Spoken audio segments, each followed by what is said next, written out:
Hey guys, hello everybody, and good evening. I'm just, I'm not gonna lie to you all. I'm just vibing. I'm just vibing tonight. That's all that I'm doing right now. I'm just vibing. But yeah, today is gonna be today's gonna be a very chill stream. We're not gonna play any games today. Well, maybe not. If we get extremely bored, maybe we can play some games. Maybe we can play a little bit of Balatro. Probably. But we'll have to wait and see. Also, chat, I have been getting more and more into trying to figure out how to play Magic the Gathering, right? And prepare myself for tomorrow not tomorrow. I'm preparing myself for the pre-release tournament, which is going to be held on my local card shop, and I'm going to go there and participate. I hope that I get good cards from my deck at least. Also, another thing is that a friend of mine is gonna teach me the ropes on how to play Magic the Gathering. I've also seen it myself, and it looks easy to learn. But there's gonna be a lot of stuff that are gonna have a lot of issues with. An example being the amount of keywords in the game itself. That's the one. That's the one thing that is gonna give me the most trouble when it comes to playing Magic the Gathering, at least. So yeah, I feel that that's gonna be the biggest hurdle by far. So you're probably wondering, why are we not playing games today? Why are we not doing anything this week other than watch videos? Well, for today, even though it is Wednesday, my dudes. Well, the reason why is because again, we're gonna save TCG Card Shop Simulator for tomorrow specifically, which is where we open the last of the 100 boxes, and we have Friday night art stream on Friday. We can't forget about that either. And on top of all of that we're doing, we are also going to be. We're gonna hold on for a minute, okay? Because next week we're gonna be playing Final Fantasy 3. Yeah, we're going back to turn-based games next week. So, as I said, the reason why I didn't want to play any turn-based this week or the previous one was because I didn't want to get turn-based fatigue. That's the reason why I refused to play Final Fantasy 3, because I didn't want to get the fatigue like I usually have. Like whenever someone tells me, "Hey, Chris, let's play an FPS," I'm like, "Nope, no, I'm not playing any more FPSs." Oh, but it's fun. Nope, you're on your own. I have FPS fatigue. How many other FPSs have you played? Um, Call of Duty, Overwatch, X Defiant, The Finals. I can name you. I literally named you. Oh yeah. I named you a lot of the. Oh yeah, Paladins as well. I mean, if that thing even exists, to be honest, I don't think Paladins is. I think Paladins is no more. But yeah, I honestly have first person shooter fatigue. Like when it comes to first person shooters and stuff, I don't know. I feel like the market for it is not as good as before. I guess it's all about third person shooter now. It's all about third person shooters now, baby. Fortnite and Marvel Rivals and all of these other games as well. Yeah, those ones are the ones that are climbing up the ranks now.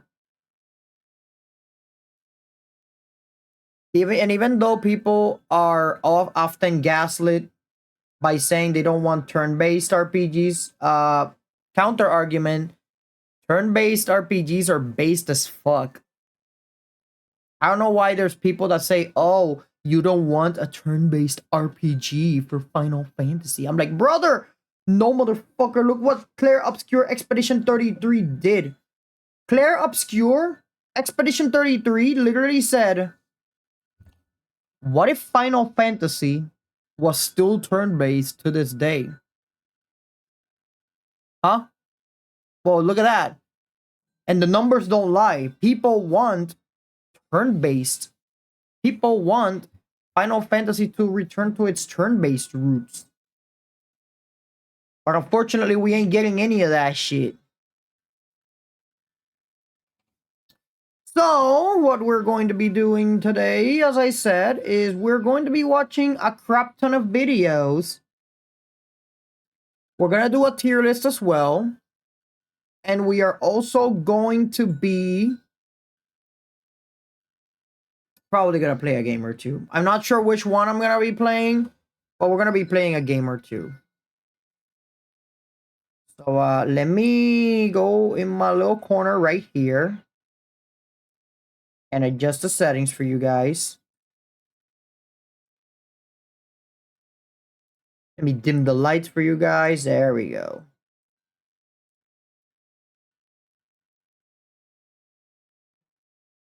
So I heard that today was the state of play. I think we should react to that, to be honest. Yeah, we should react to that.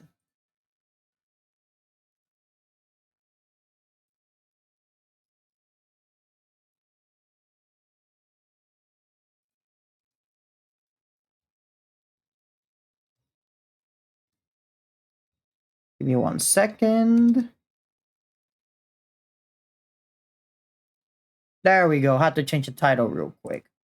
All right, so now that we are here, that means that we're gonna be watching the state of play, everybody. We're going to be. We're gonna have to find a state of play to see what the big deal is today. I don't know. I think there's a lot of state of plays that are good, but never managed to watch one live. I mean, not that I'm gonna watch it live. I'm just gonna watch a replay of it, but might as well. Alright, DJ, you can stop the music. Perfect, perfect. And let me do some settings here real quick because this is extremely fucking important.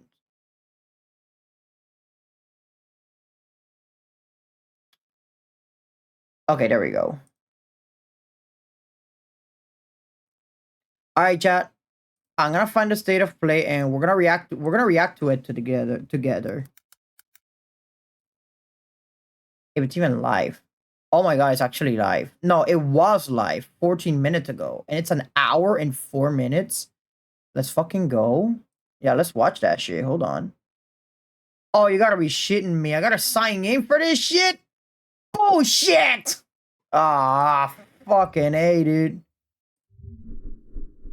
Damn. Imagine signing in just to see state of play. Couldn't be me. I mean, I'm already logged in, but I'm just gonna be honest with you, chat. I'm just too fucking lazy. I don't want to log in. English subs, English. Okay, there it is. Alright, so I'm just gonna put it in full screen because I don't want no spoilers. Let me see if I can.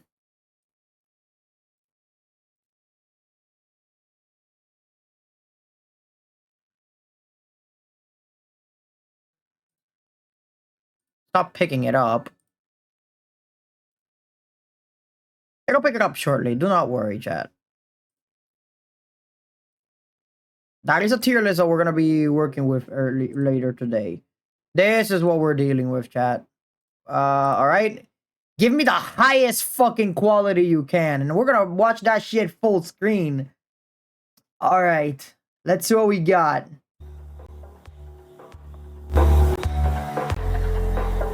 We're just gonna skip. We're just gonna skip to it. Hold on a second.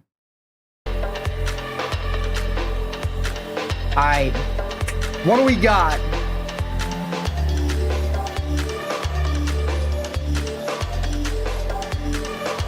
Oh wait, those are the minutes. Oh, I'm a dumbass. Hold on a second. There we go. I am such a dumbass. Alright, let's see. What do we got? Rating pending to mature 17. What is this? Program contains mature content? I mean, okay, I guess.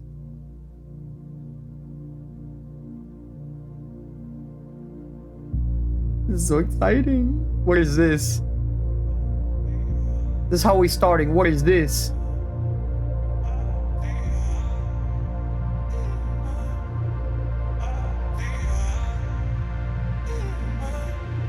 Hey, hold on. Wait a minute. Okay.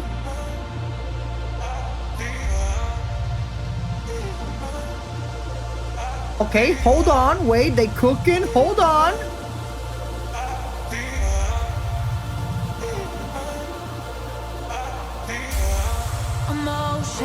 What the fuck? This is some psychedelic shit.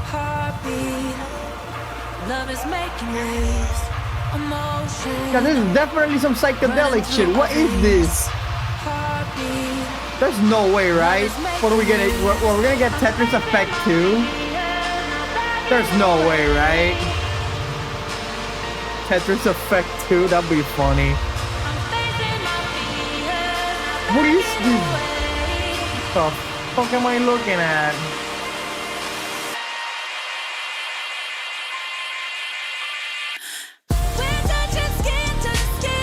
Okay, this is cool. What the fuck? This literally reminds me of Tetris Effect. What the fuck? What is this game? This is my vibe. Running through a vein. Luminous Arise. That looks interesting though. Fall 2025. Okay, this looks interesting. This is my vibe, right? It's for VR. Oh wait, you can play it on a PS5 too. Okay, that's good. That's good. Hello from Enhance. I'm Tetsuya Mizuguchi. ディレクターの石原隆です。ルミネスアライズのトレーラー楽しんでいただけたでしょうか。Luminous Arise。この秋、PlayStation 5、PSVR2 対応で発売予定です。ルミネスアライズはバラエティ豊かな曲と美しいビジュアルが没入感を高め、いつまでも遊びたくなるゲーム体験となっています。その世界はとても心地よく、プレイヤーを共感覚の世界へと導きます。よくある普通のパズルゲームってことだよね。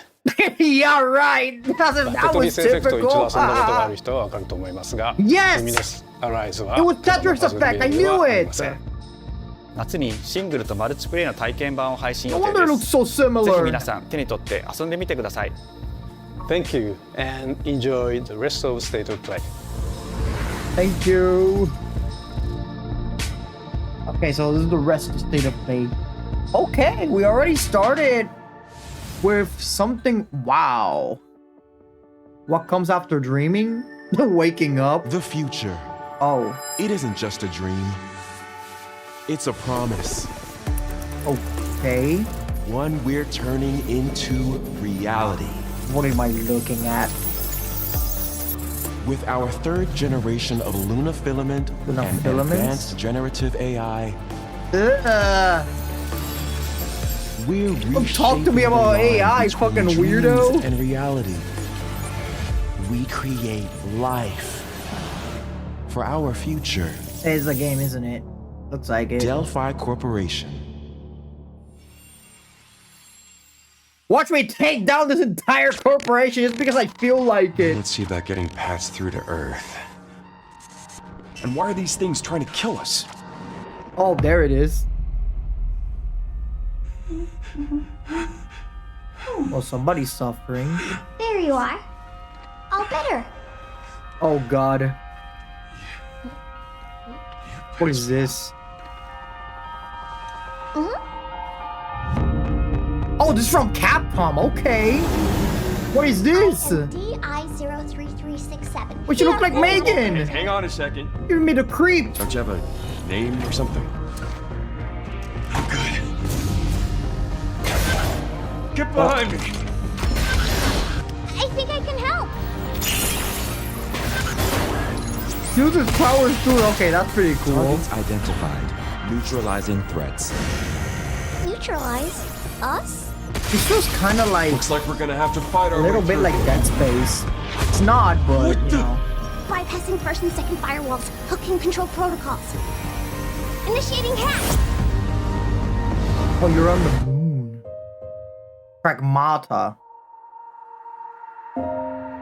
Okay, this game is. Hey, D.I.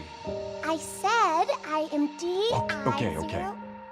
Look, how about we call you Diana? Aw. Diana?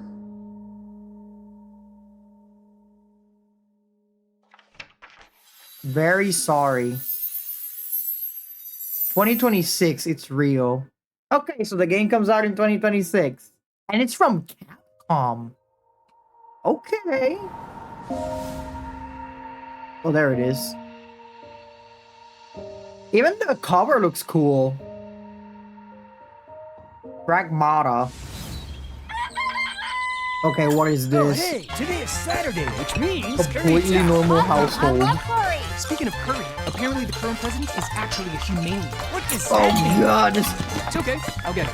the entire state of face psychedelic as fuck. Romeo!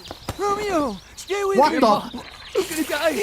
Romeo, listen up! You're gonna die in about happened? 15 seconds! Seriously? Seriously, don't worry. I made this just in case. Oh, the shit, that's a 10-year life zombie. support system. Don't move, okay? What am I looking at?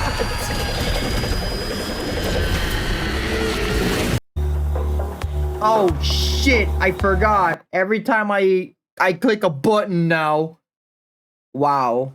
Am I supposed to click Numlock? Okay, maybe that wait, do I? Okay, that seems too affected, but what? Okay, so if I press a button now, that means that it's gonna go back to this specific point, so I can't react. Like, I cannot have my facial expressions and shit. Because then it's gonna go back to all the way back. Where were we? Oh yeah, we were here. What the fuck? Look at what the fuck is going on, dude? What am I looking at?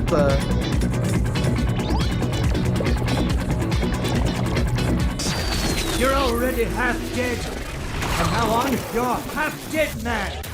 No, wait, that's pretty lame. What Dead the man. actual From now on, fuck? you're dead man. Romeo is a dead man. How the hell do you go from cartoony to this? The hell? Oh, it is a zombie game. Okay, I was right. Okay, this is... Okay, we haven't had a game... I don't think we had a game this bloody since Dead Space. Or I may be wrong. Oh my god. It's a vibe.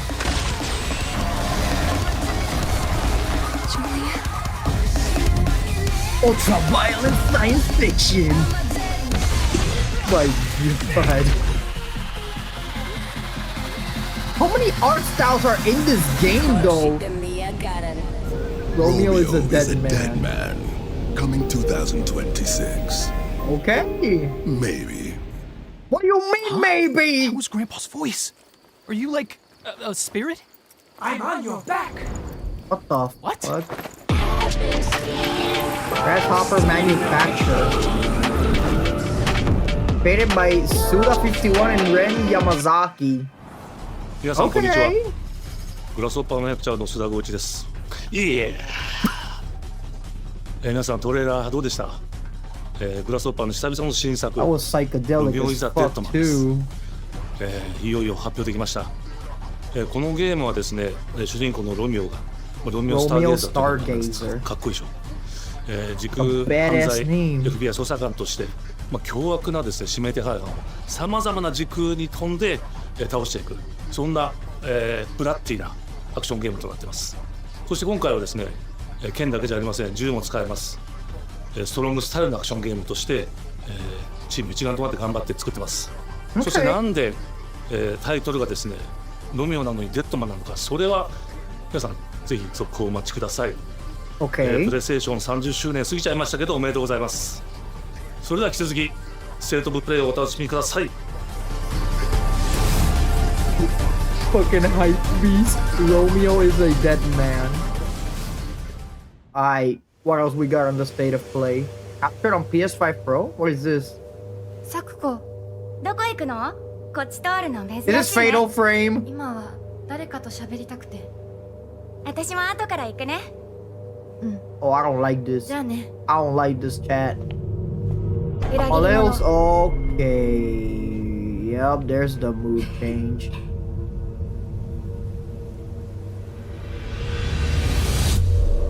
Oh, it's Silent Hill F. Wait, this is what? This is a new Silent Hill game? 足の悪いおばあちゃんまでいないなんて、こんなの絶対に変。誰もいないし、気味の悪い怪物がうるつき回ってるし。Oh, what the fuck? A brand new Silent Hill? What was the last time we had a Silent Hill game, fan? Yeah, get out of there. Or else Pyramid Head's gonna get you. Is Pyramid Head even in this game? I don't think. Okay. Oh, what the fuck? Oh, that's creepy. Oh, God.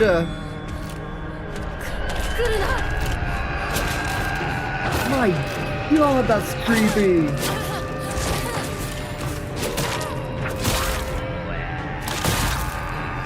I see that it still has like that, the animations when they stop for a second and then they attack. That happens in a lot of games nowadays. ひなこ、 Oh no. Is it jump scare? どこにいるの？ It's gonna jump scare, isn't it? ひなこはいいよね。何でも持ってる。そんなあんたがいなくなってくれるんだからせいせいする。 Oh God, that's creepy. 嫌だよ。寂しいよ。 Oh, what the fuck? ずっと一緒だよ。 I don't think I can. 約束したよね。 I think this is a game where I expect oh, there's a Tory gate. 一人ぼっちは嫌。 Oh, it's Silent Hill. So that looked like a boss arena. Oh no. Oh no. It's a monster. I don't want to look at it. Oh God, what is that? 裏切り者。 Chat, I'm not gonna be able to sleep tonight. I'm not gonna be able to sleep tonight. I do like how the poster looks. Like, I like the box art, but I'm not gonna be able to sleep tonight. Silent Hill F. We haven't had a Silent Hill since forever, I think. Around 16th century. Okay, what do we got? The castle has been sighted again. Oh, The Church's orders are absolute. These human sacrifices must be stopped. We will track the ethereal castle, oh what break is its this? gates, Looks like a two-player and game. exterminate the creatures that Metroidvania? dwell within. The Demon Lord Two-player himself will Metroidvania? fall by our hand. This mission will test the limits of your courage. You will face horrors beyond your darkest imaginings. Beasts that defy reason. Creatures born of pure darkness. Like soul bosses.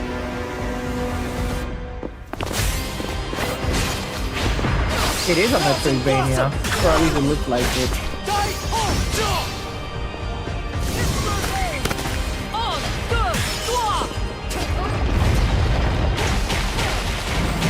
Okay, this is cool. It looks to player. It's hitting her in the middle of a fight. With me! Cross Reaper! Tonight, we start our mission!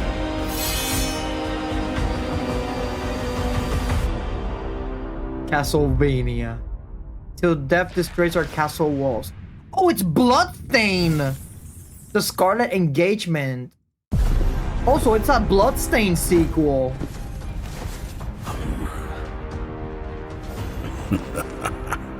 So you've come, dogs of the church, right into the palm of my hand. I haven't played Bloodstain yet, Ritual of the Night visuals yet. of Shinjuku that I'm seeing are a hellscape I can't quite put into words. This is from Bandai. You've somehow been sent back in time 8 years. But the situation here is critical. I'm counting on you, Agent. Digimon Story. Our ultimate mission is to uncover the causality between these anomalies. It's probably a phase electron life form. Is that what you call us Digimon? I'll always be right here with you.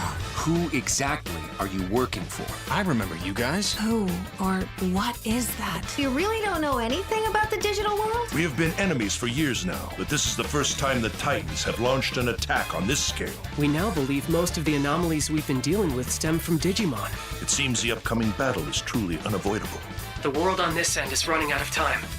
If This the m- gate is opened with this the digital may world actually in such a be state, the human push world that will Digimon most needs certainly right be now. affected. Do the Titans not care about the end Oh of my the God. digital world? Stop it! That egg is very important!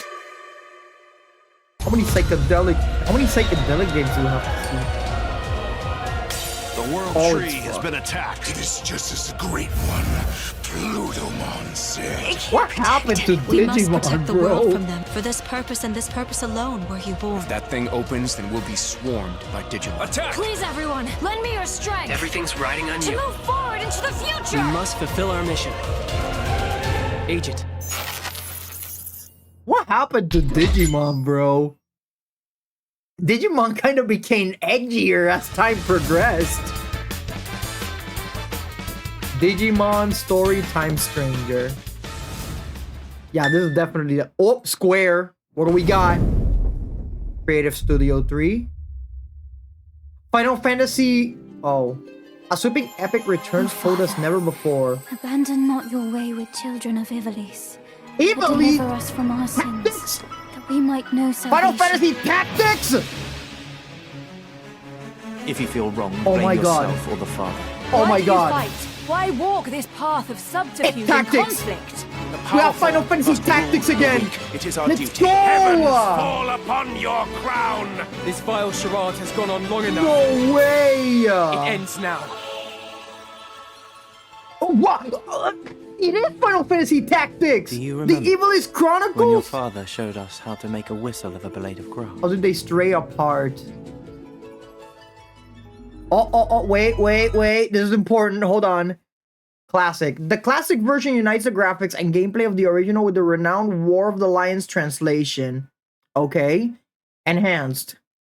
The enhanced version features a renewed interface, extensive additions and adjustments to the story, fully voiced dialogue, and much more. Both versions okay, so you can get both versions.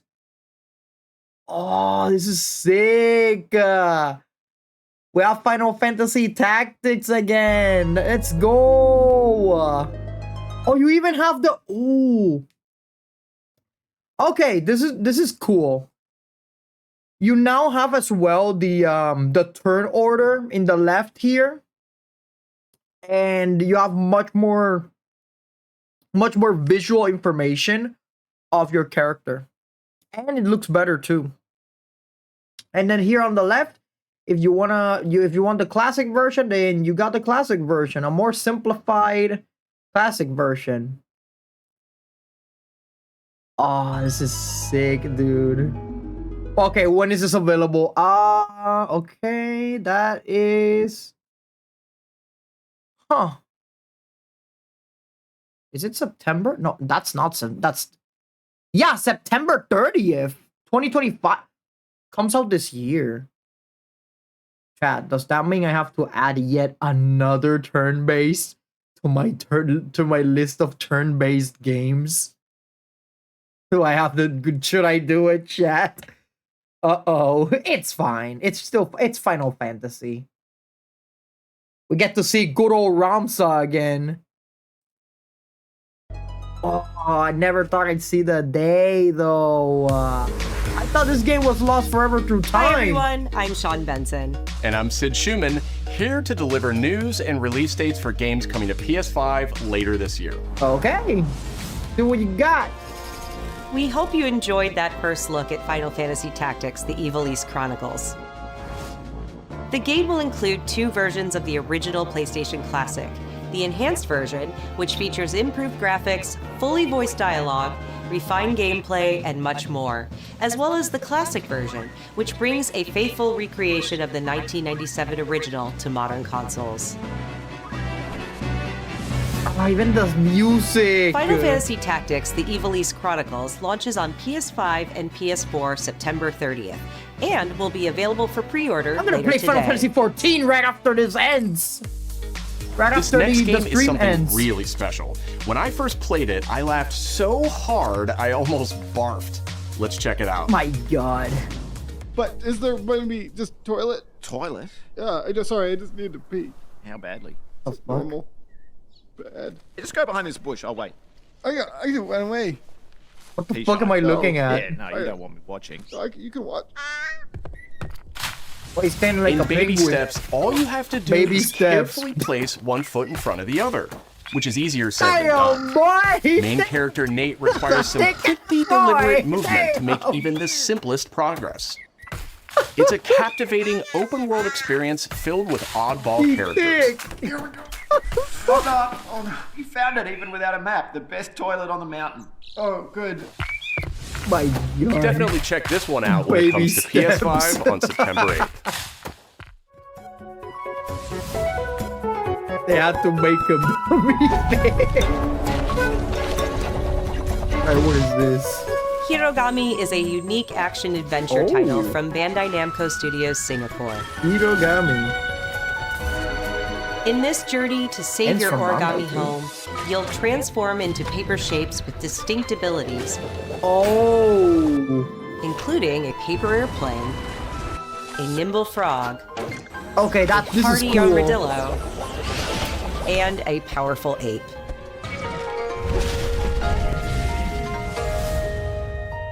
Master the art of folding when Hirogami arrives on PS5 later this summer. Okay, this one looks cool. This low-key, this one is actually cool. Sid, why don't you tee this next one up?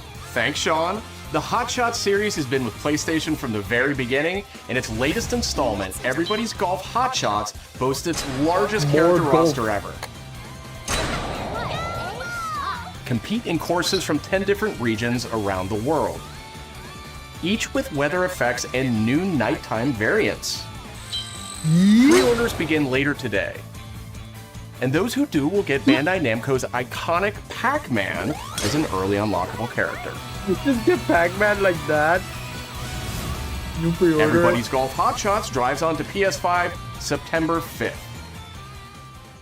What else do you got for us? Wait. Ooh, Ninja Gaiden Ragebound is a challenging yes. new entry in the long-running action franchise. From the makers of the Blasphemous series, Ragebound stars dual protagonists from rival clans, forced to combine their souls and skills Even the against a Mauries demon have begun this uprising. one. And longtime fans will I really still have to love finish the Blasphemous, pulse-pounding though. soundtrack featuring guest composers from the original series. I haven't finished Blasphemous yet. Looks cool though. Ninja Gaiden Ragebound arrives July 31st on PS5 and PS4. Oh, only on PS5 and PS4? I thought this was PC as well. Probably it is. From the game makers, Cairn is a survival climbing experience where you must carefully plan your ascent up a deadly mountain. Oh my god, if you have a fear of Manage heights, I'm balance and sorry, stamina chat. to discover secrets. Hey! Hey, wait for me! Encounter other climbers. I'm Marco. Nice to meet you. And survive the harsh conditions of the climb. Oh god. Oh, G-Man. You can give it a try yourself with a The demo box art that looks arrives later badass today. though. I love the box art so much. Damn. That's all from us. But Okay. there's still a lot of State of Play to come.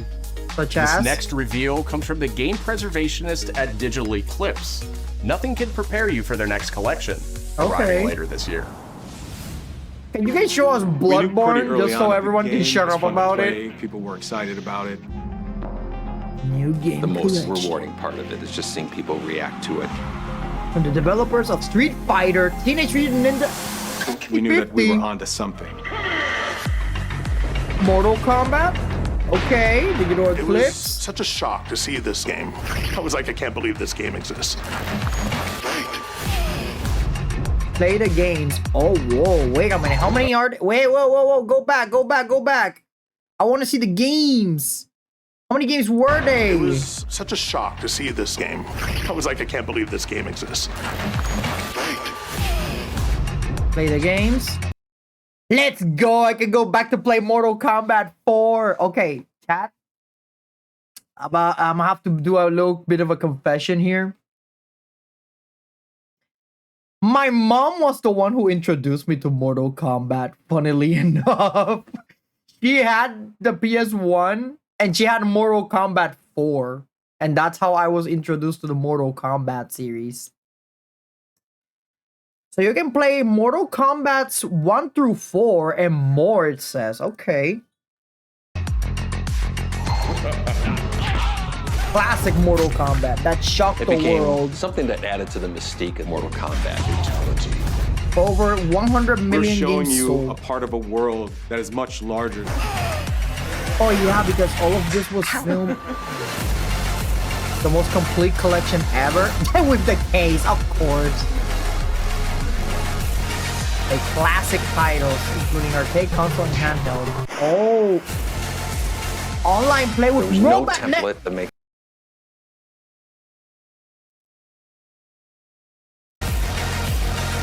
Chat. Online play with rollback netcode. You guys have no idea how important rollback netcode is to fighting games nowadays. I don't want to see none of y'all complain that Mortal Kombat is dead. This, I want to see side events, if not main events, that host these classic Mortal Kombat games. That's a classic with a K, by the way. there was no template to make the games. It's a bit of the Wild West. Every part of that game is an expression of who we were and what we wanted to do. Mortal Kombat Legacy Collection. Okay, you know what, chat? This is actually hype. Like Street Fighter, Capcom already had their collection. I think it's fair for Mortal Kombat to have theirs, you know? So this is pretty huge. Like, prepare yourself. Okay, when is it coming out? 2025?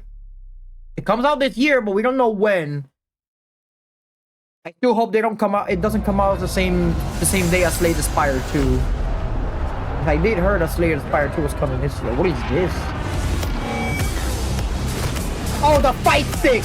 Let's go! New fight stick! Oh, wait. Hey, yo, wait a minute. Hey, yo! This looks sick. Always ready for the fight. Project Defiant. Oh, it looks badass. We have evidence presence of an enemy Traffic in Blackbone? Alright, what is this? That guy? No, he's Metal close. Gear Solid? Take it or Delta, I think. We've lost sight of the enemy. Find him. This is Snake We're Eater, under right? fire. It has to be. Enemy position unknown. Loading like this. It's a Take over revolution. lab coat. All right, Commander. Baby. Take this. Here comes another This is a classic. You won't get away from me. Time for you to taste some real pain. What's the matter? I'm over here. Oh my Go god, back there's to the your end. world. I want to see another collab here. I'll grind you into nothing. What the? A lot of people do not know this, but this game used to have a Monster Hunter collab. There's the Apescape one. Oh my god. Gotcha. You're capturing the monsters. What the fuck? So there's the Apescape collab, but what about the Monster Hunter collab? What is that?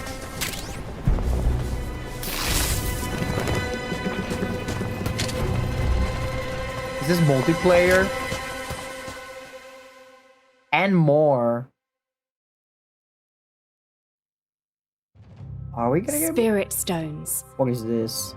Shining stones imbued with humankind's never-ending dreams. Oh, Koei Tecmo. Okay. What Since we got time here? immemorial, this power has been the impetus for human wars. This isn't Dynasty Warriors. That I know. Okay. Such an ominous atmosphere. And one thick with the presence of Aratama. How many titles has Koei Tecmo done recently? Okay, Loki is cool. Ow. What makes a shogun? Here is my answer. What the fuck? You switched to a ninja? From samurai to ninja? Final Fantasy 14 could never.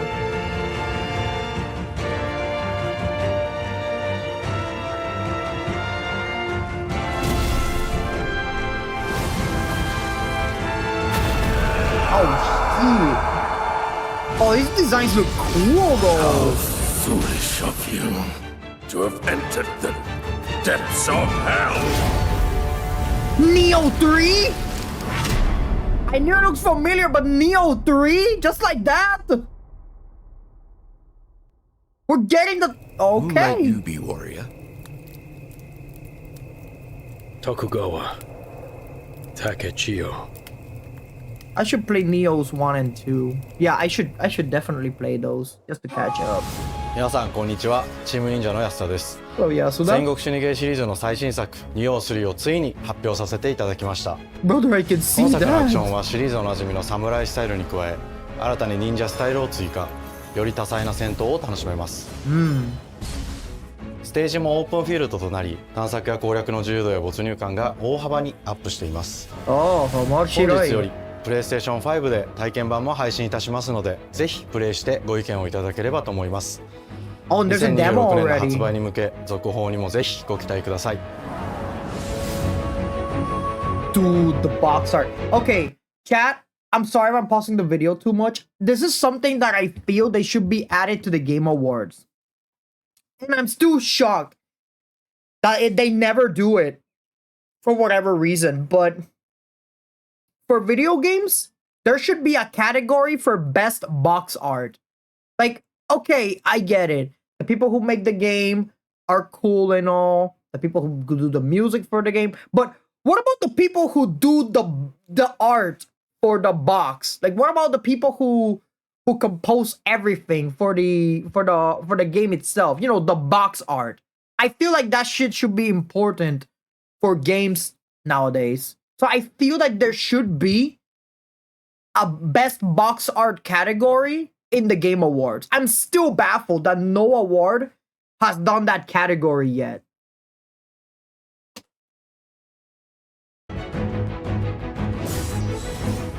Yeah, there's the demo available today. I gotta tell my friend about this. Mystery, silence, shadows. Those are my how tools. old the city really Fucking is. edgelord. For me, it's all I've ever known. My whole world. Damn, okay. Vertigo Games. I was raised in this city's shadow. Free to take whatever I Nice need theory, okay. to survive. Oh, it's a VR.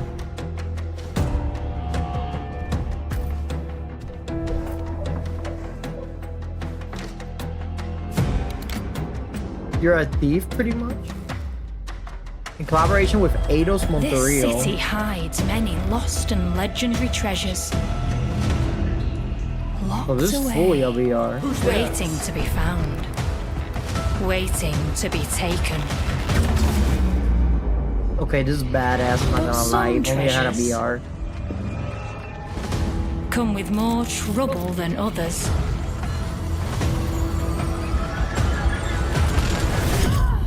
There's always a trap in every treasure. Thief VR. Wait, Thief is back? Okay. Legacy of Shadow. Another title that I never thought would see the light of day as well. From Digixart, makers of Road 96. But she's keeping it safe in her tower.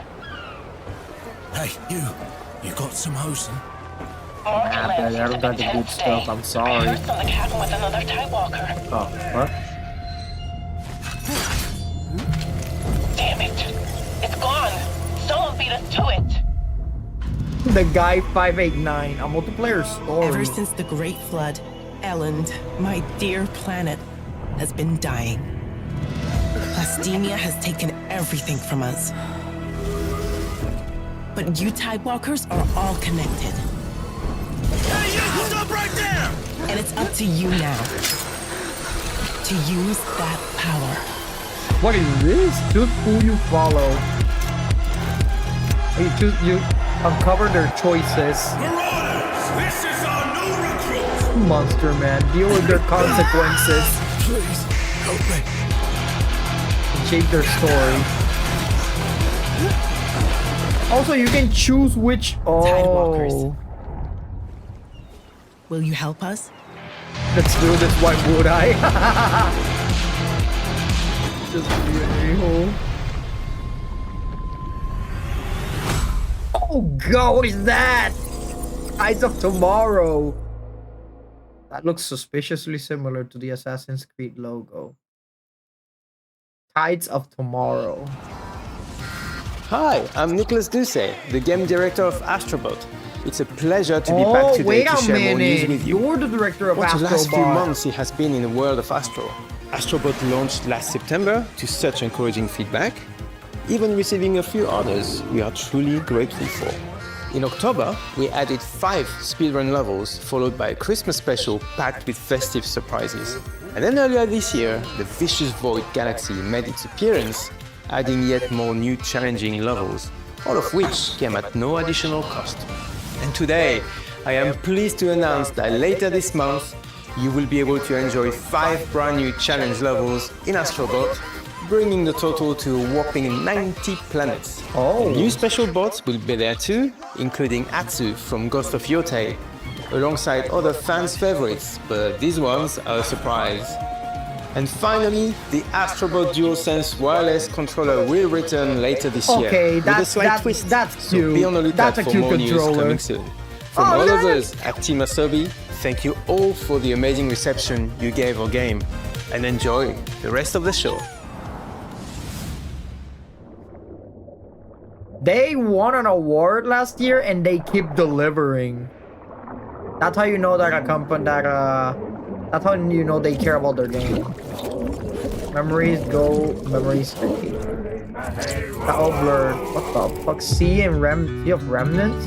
My old man always said to me, he told me Oh, that's the song. Okay.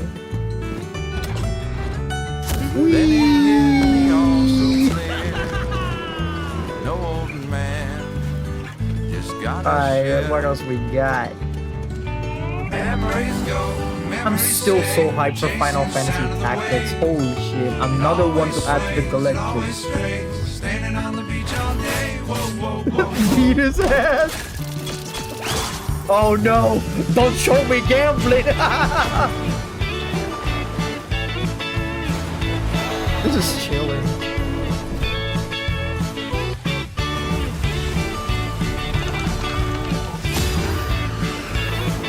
You know, just vibing and you're fighting a giant crab in the middle of the ocean. Pretty normal stuff. Yeah, this is what chill looks like. Just vibing in the ocean. Oh wait, it's turn-based? No, it didn't look turn-based. Little crab. When they're made of wood. Okay, interesting design choice.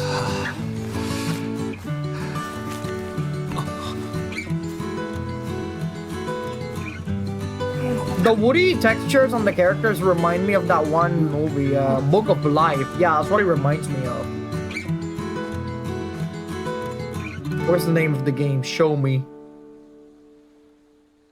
Not gonna show me a title. Oh, there you go. Oh yeah, it is Sea of Remnants. Oh, Sea Remnants, not Sea of Remnants. Sea Remnants. I'm stupid. Oh, is this Journey 2? Is this actually Journey? Abzu, the Pathless, and Journey. Okay, yeah, it is similar to Journey. Okay.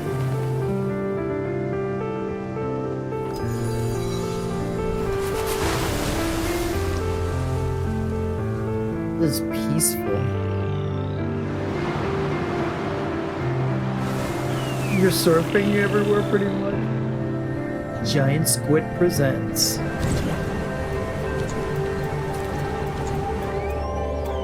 Most of these games have had psychedelic vibe to it.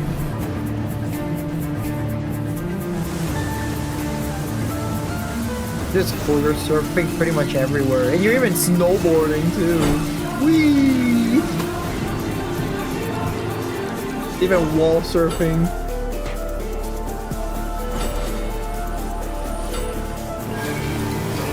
He's surfing with a sword? I just realized he's actually surfing with a blade. That's badass as fuck. Blade surfing. Blade surf. Oh, Sword of the Sea. Oh, no wonder he's surfing with the blade. August 19. Blade surfing. Hi everyone, I'm Kristen Zatani. That was a new look at Sword of the Sea, a visually striking adventure from the team behind Abzu and the Pathless. It's pretty good. We're excited to announce that Sword of the Sea will launch this summer into the PlayStation Plus game Come on, dude. On June 17th, Remedy brings otherworldly action to game catalog with FBC Firebreak. I thought it was FBI. In this cooperative FPS set in the paranatural world of Control, you and two fellow agents must confront and contain the reality-warping chaos found within the oldest house. Fun in short bursts or deep dives, FBC Firebreak launches day one into game catalog on June 17th. Alright, what other good stuff do we have? The PlayStation Plus Classics catalog welcomes several new titles this summer. The PS2 version of legendary immersive sim Deus Ex arrives June 17th. Conspiracy, that's a classic. In July, Twisted Metal 3 and Twisted Metal 4 join the service just in time for the second season premiere of Twisted Metal, which arrives July 31st in select countries, including Peacock in the US. Damn, back when the 3D models Additionally, two of Capcom's most beloved games from the original PlayStation are set to join the Classics lineup. Which ones? Resident Evil 2 and Resident Evil 3 will arrive later this summer in the Classics catalog. Additionally, Myst and Riven will arrive later this month as part of the Days of Play celebration, running now through June 11th. Days of Play is a 2-week event that includes bonus PlayStation Plus content drops, great deals on software and hardware, and more. Hey, they Visit just got. PlayStation Blog and PlayStation.com for full details. They just gave us Balatro for free. Can't complain.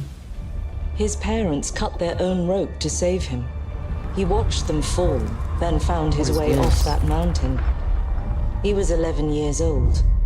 He then Amazon started a MGM grand tour of Studio. every major boarding school in Britain. Always at the top of his class. Always at odds with authority. Same thing in the Navy. His superiors all praise his instincts. And they're all in need of early retirement. Nobody knows what to do with him, Mom. No, and I suspect he feels the same way. But what he did in Iceland... What he did in Iceland was insubordination. It was ill-disciplined, Beat his utterly ass. reckless. He only survived thanks to blind luck. Give me one good reason to put him in the program, Mom. I think you just covered them all, Greenway. It's really quite simple. Bond is a bullet without a target. Bond. Let's give him one.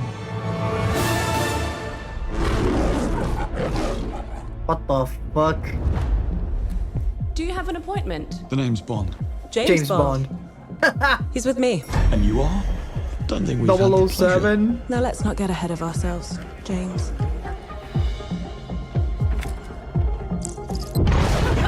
So you shouldn't have. Jesus Christ.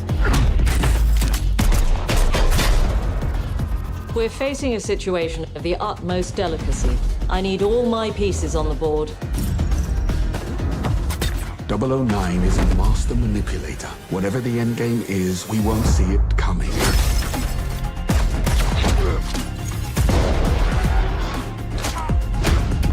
Okay, this looks badass so far. Jet lag. Gets me every time. She's not your friend, Bond. She's an asset. With respect, Mom. To hell with that.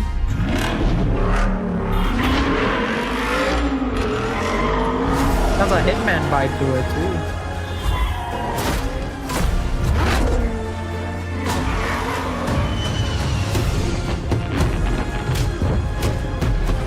Tell me, what do you do, James? Lately, headhunting.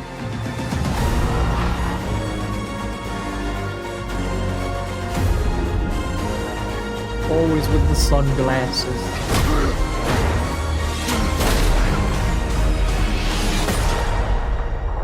Never would I. Well, then again, we do have First Light 007. Oh. Oh my god. I suppose this is another teachable moment.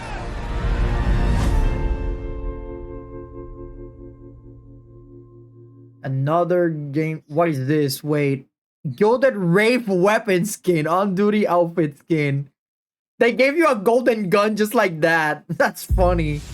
Hello, I'm Hakan Abrak, CEO of Iron Interactive.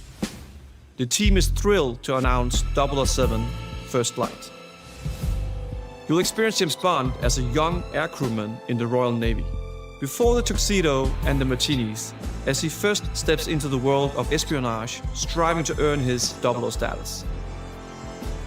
Everyone at Iron Interactive has poured their passion and So dedication it's like a prequel. into Okay. crafting an experience that honors the legacy of Bond, harnessing our 25 years of agent expertise. This is just the beginning of our journey with 007, and we can't wait to share more with you soon. So it is a prequel video game. Like, it takes events before he got the suit. Again, the fucking box art, dude. What else we got? PlayStation Studios. Ghost of Yotei? It's gotta be Ghost of Yotei.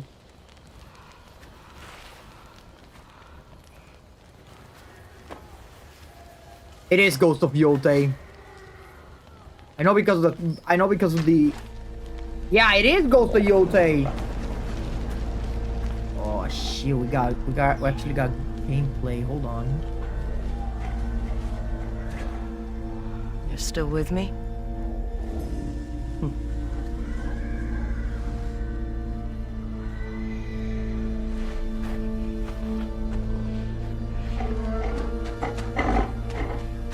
Oh, the wolf ended up joining her after all.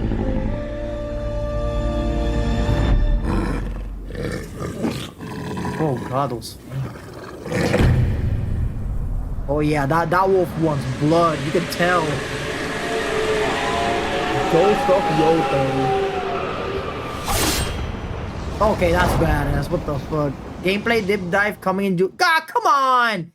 You can't just put the gameplay on the month of my birthday. I mean, it is a good birthday present, but still. No need. 君のことは親友だと思っているが、やるしかないようだな。エブラニウムのシールドだけでは私のアーマーには勝てないぞ。Oh, it is Marvel. A Marvel fighting game? Excuse me? Okay, wait a minute. Wait a minute. Okay, this actually looks hype. What the fuck? And you got Spider-Man. Let's go. That's my main. In Japanese too. Yo, Karamashita, Spider-Man. You even got Star-Lord. Okay, that's badass. What the fuck? You even got Ghost Rider in this game before Marvel. Before, well, you want Marvel 3, but still.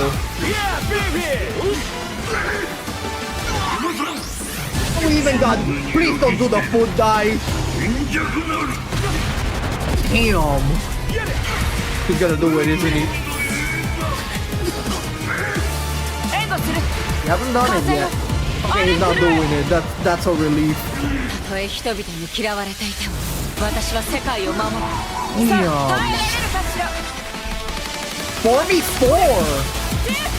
4v4 tag team battle? What the fuck, man? They better have Venom in this game.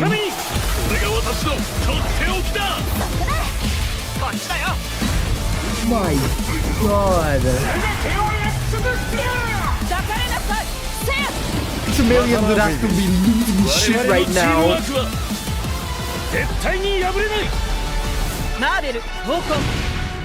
Volcon Fighting Souls.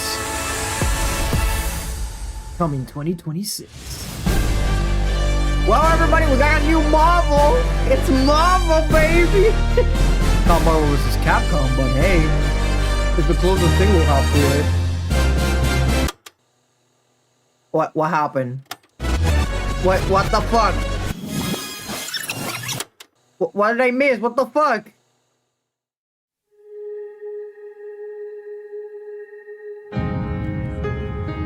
Yokohama, Japan.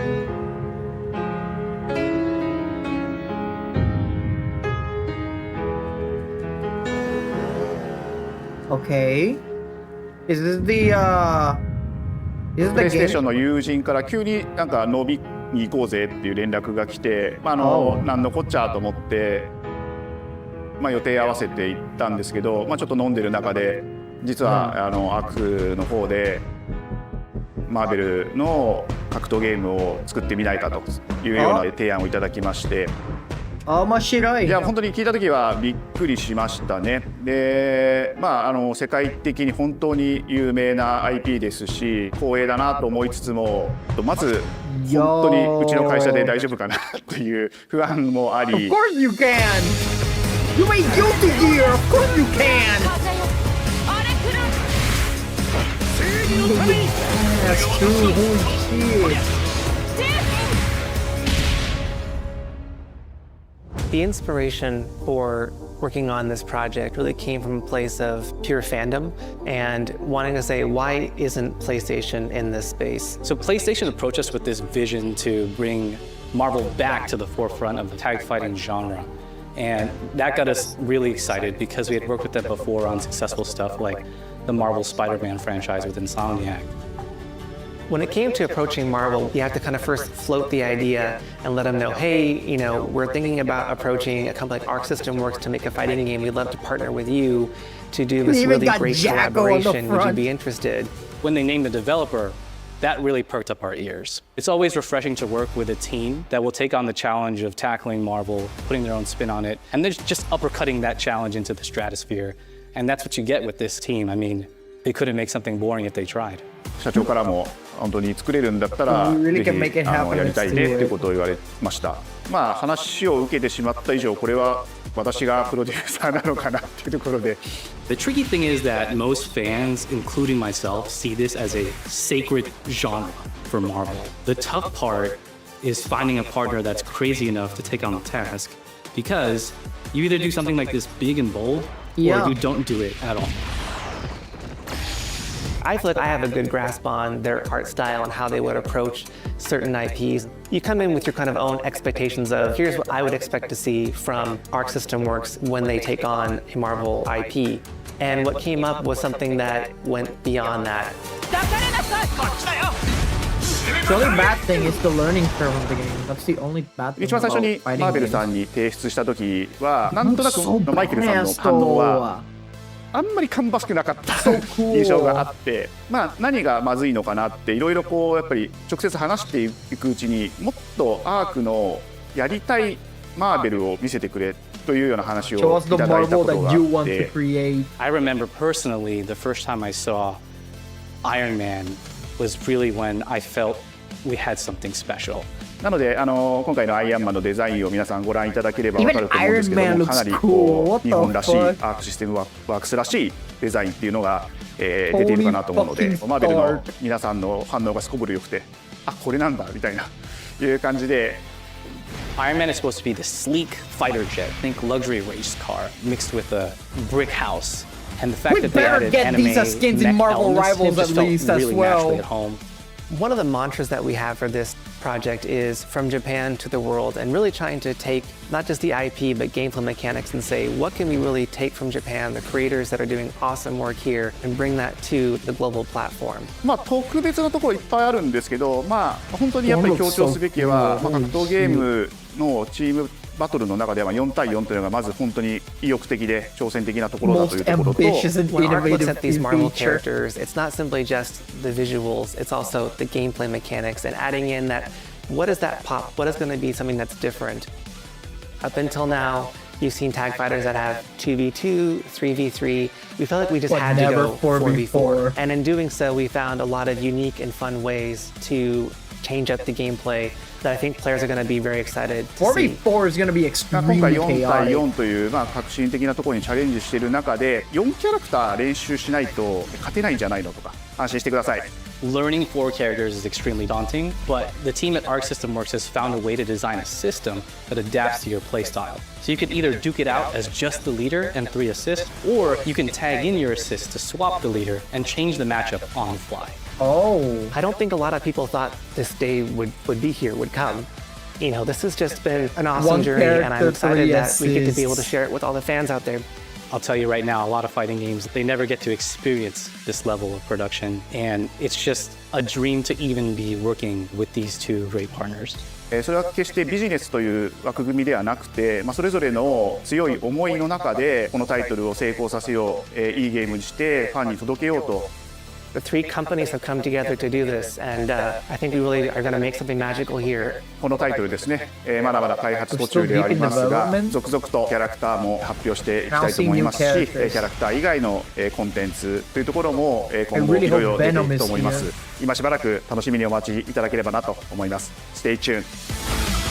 I'll stay tuned, all right.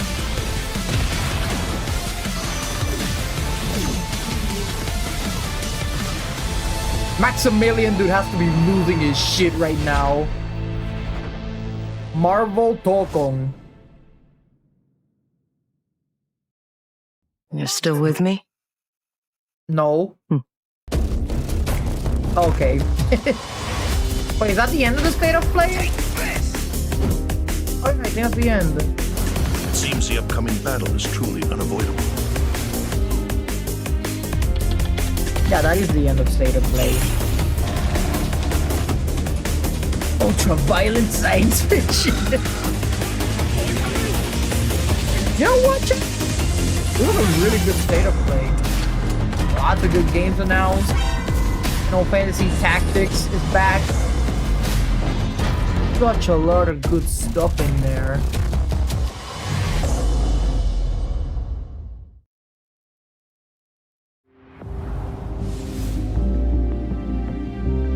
There it is. Well, there we go. That's our catalog. So, my thoughts about State of Play in general. Okay, so Luminous Arise, psychedelic as fuck. I was like, wait a minute. This feels familiar to Tetris Effect, and I was right. It did look familiar to Tetris Effect. Ghost of Yote, unfortunately, we didn't got any gameplay from that, but at the very least, we kind of like got a bit of the story that the wolf ended up joining her, which is pretty cool.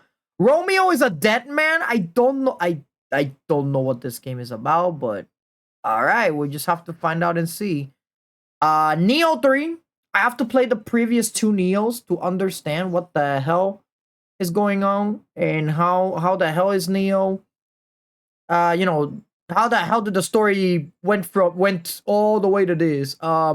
First, like 007, the prequel 007. So I feel bad for those people who grew up with 007 in the day and they have to play the game, which is pretty much a prequel before all of that shit happened. Pragmata also looks interesting though. Pragmata, it kind of reminds me a bit of Dead Space, but it's not Dead Space at the same time. I mean, it's made by Capcom, so yeah. Then we got Silent Hill F. We haven't seen a Silent Hill game since. Well, yeah, they did release I think it was a $40, so $40 game, $20 game. I don't remember which one it was. But yeah, we're getting another Silent Hill. I think this is the closest thing that we'll ever get to PT Silent Hill. Anybody remember that? Sea Remnants, interesting art style. Really like the art style that they took for their game. Reminds me of that one movie which I mentioned earlier, which was Book of Life. And most importantly, these two, Marvel Dokkan Fighting Souls and Final Fantasy Tactics. First and foremost, why you gotta do Final Fantasy Tactics dirty by putting them in the right corner down there? Like that shit should be like, I don't know, maybe up here or down here. I feel that Final Fantasy Tactics, you know what? We've been waiting for Final Fantasy Tactics for a long time, so let us have this moment, okay? At least it's a moment that we can enjoy. We have it back. We have 2 versions. We can either play the regular version or we can play the optimized version with voice acting. You guys know I'm gonna play the voice acted version. I'm a snob when it comes to Final Fantasy. Except for 12, which caused me PTSD, but we don't talk about that shit. Then we have Marvel Dokkan Fighting Souls. Dude, Marvel has been making banger after banger recently. I don't know if you guys have noticed that. You got the Insomniac Spider-Man games, which were already pretty good, even though they didn't win any awards in the Game Awards. But again, we don't talk about that. The games were decent, you know. Marvel Spider-Man 1, Miles Morales, and Spider-Man 2. I still think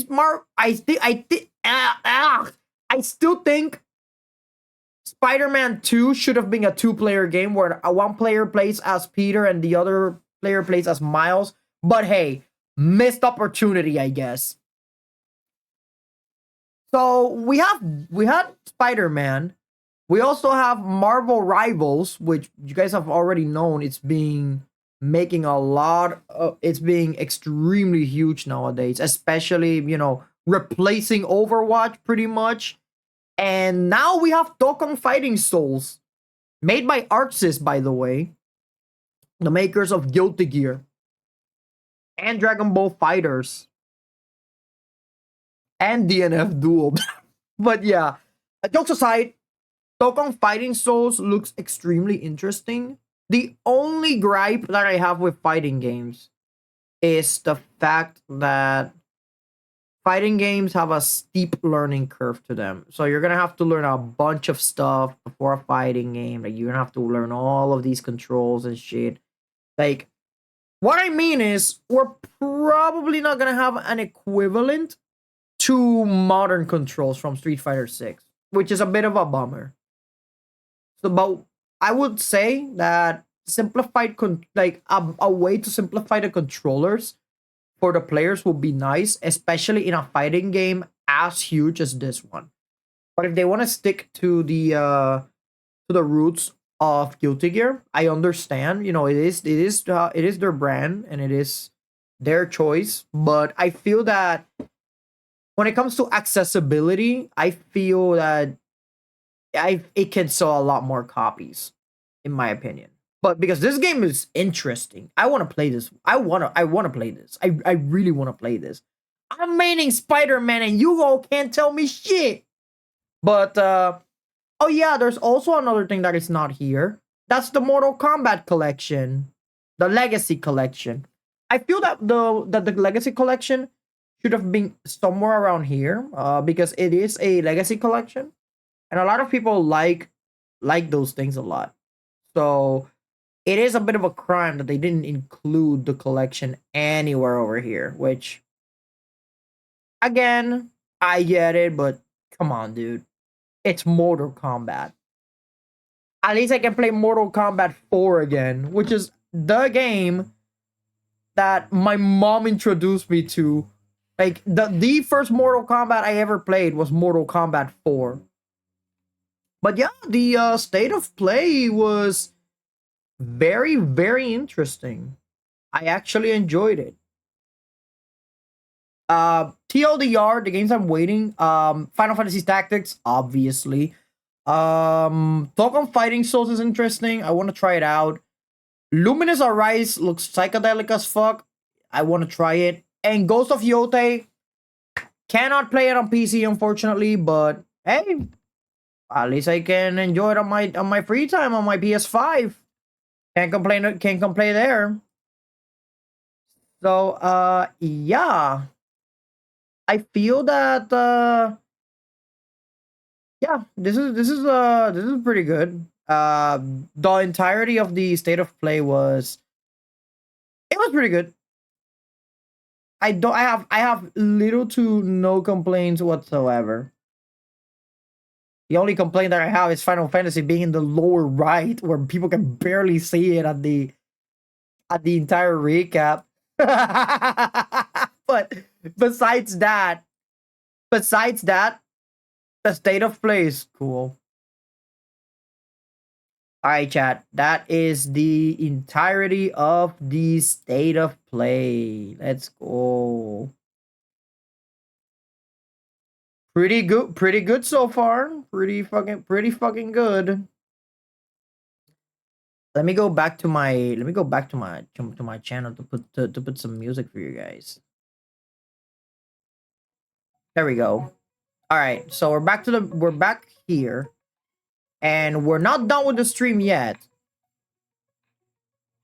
We are going to do a tier list. So that means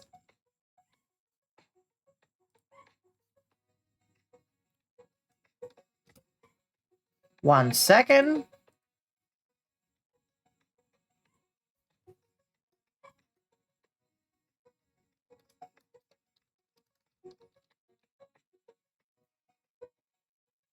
There we go. Had to update the title. It's a little loud, so let me adjust it for you guys. There we go. Now it's perfect volume. Okay. Now we have another thing to do, which means that now we're going to be doing a tier list. It always deviates to a tier list, I know. But you're probably wondering, Krisu, what type of tier list are we gonna do? Well, you know it was bound to happen, chat. You're not safe, chat. I'm gonna roast the shit out of your favorite Final Fantasy 14 job. I'm gonna do it. And there's nothing you all can do to stop me. So yeah. Now that we are here, that means I'm gonna roast the shit out of your tier list. not the tier list, my bad. I gotta roast the shit out of your class. So bear with me here. I may be a little generous depending on which of these do you use. So let's begin, shall we? So first things first, we're gonna go in order. We're gonna go with the tanks first. Alright, first and foremost, tanks. Paladin. So honestly, where do I put Paladin? Paladin is pretty good. I feel that Paladin being the only tank that can heal you almost completely with Clemency. I mean, Gunbreaker can pretty much do that as well, but I feel that Paladin, in my opinion, is better in terms of healing and playing a more defensive playstyle. I think Paladin has a bunch more options, at least to protect your teammates and make sure they don't fucking die. I mean, Paladin is by far the most, how should I say, it's the most persistent of the tanks, considering the fact that they have a move that does not let you deplete in HP at all. At all! So Paladin, I think it's a solid high tier. Warrior, dude, this class is fucking broken. You can't tell me Warrior is not broken. You have Bloodwedding, okay? Bloodwedding alone is enough to make Warrior broken as shit.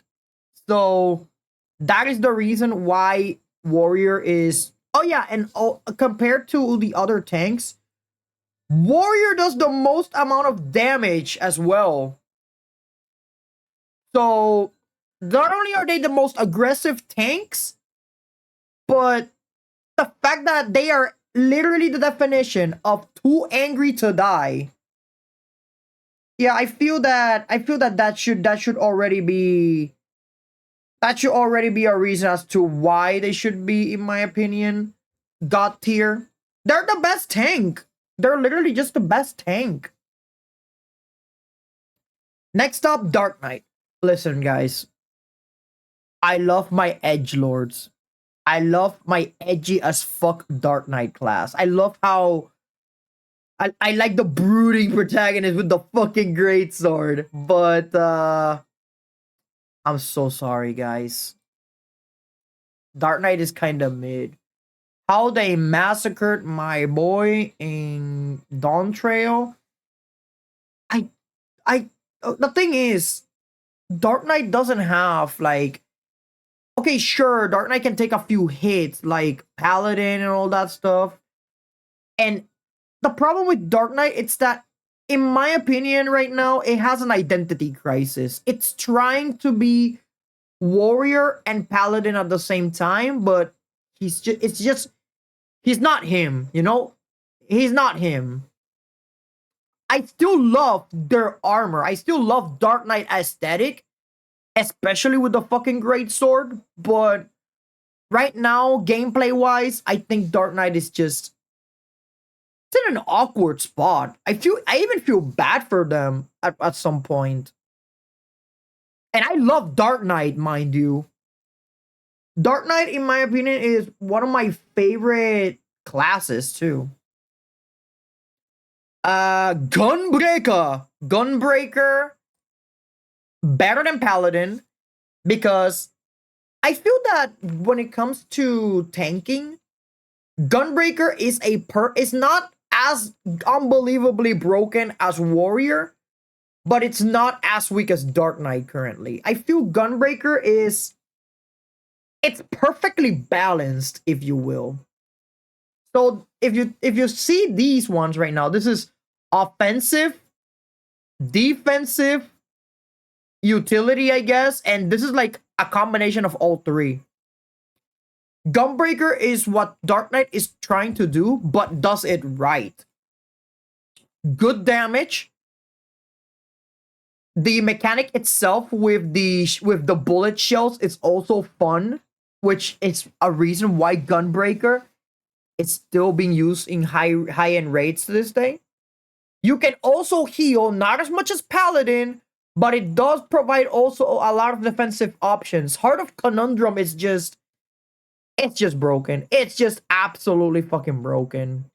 Heart of Conundrum is... my god, this is something else. What else do they have? Yeah, it's just that. Gunbreaker is just balanced overall. Good damage, good defense, good utility to keep the team alive. And for all of you to not complain anymore, they actually made a severe buff to Super Bolide. Super Bolide no longer puts you in 1 HP. It puts you to 50% HP. Which I found it a bit of a bummer, because I used to troll a lot of people by activating Super Bolide and then a test of your reflexes. Activate Super Bolide. Good times, good times. But unfortunately, well, yeah, they removed that for Gunbreaker. But it is what it is. What else we got? Now we are on to the healing classes. Starting off with White Mage. I'm gonna put White Mage below Paladin. Hear me out. Actually, above Paladin, because they are the healing class. Hear me out, okay? Hear me out. Why are they not God tier and why are they high tier? Because the thing is, White Mage is good. I'm not saying it's not. White Mage has every single healing utility that you can think of. Literally every single one. But the major issue that they have is that, well, the major issue that White Mage has. Listen, man, the problem with White Mage is that players who play White Mage don't know how to use it for shit. Even though White Mage is literally it's by far the most brain-dead healing class in Final Fantasy XIV, and they still struggle with it. In dungeons, mind you. People literally struggle with by far the most baby step, easy as shit healing class. So that is the reason why your favorite class is not going to be God tier. You could have all the healing. You could have Afflacious Solace, Afflacious Mystery, Afflacious Rapture, Afflacious this, whatever the fuck. But just play your class right, bro. Every single time I see a wipe on my teams, I always ask the fucking question. Like, every single time I see a wipe, I'm like, okay, that's a wipe. Are they a White Mage? I always check the right part, and I'm like, oh my god, they're a White Mage. Oh my fucking god, they're a White Mage. Every single time I see if the team did a wipe, I always check for this symbol right here. I know, believe me, I'll know. Because the majority of wipes that happen, the majority is caused by people playing White Mage. Not by people playing Scholar, not by people playing Astro, not by people playing Sage. It's always the class with the most healing. How does your team die with the class that is supposed to keep your team alive and prevent them from dying? Like, it doesn't make any sense. Hell, you even have Benediction, who regenerates a party member's HP to 100%. That's just whack. That is whack. You got your Benediction. Again, you got your Afflacious abilities. You got Aqua Veil. which again, and you also got your wings, which increases your healing output by 20%. And they still let the party die. I don't know why. Next up, Scholar. Let's be real. Scholar is in an awkward spot as well. I'll be honest, chat. I'll be dead serious and dead honest. I never liked Scholar.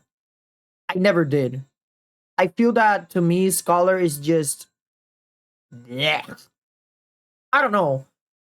It's just that, to me, as a class itself, Scholar is kind of boring. And I feel like they got shafted in Dawn Trail. Like, sure, they got a few new things to have, but besides that, Scholar doesn't have anything. But I don't know. I don't know. I feel Scholar is in a very awkward position right now. Sure, they gave it the running move. I don't remember. I think it's called Expedite or whatever. I don't remember the name of the move, but I know it just gives your entire team sprint. And also,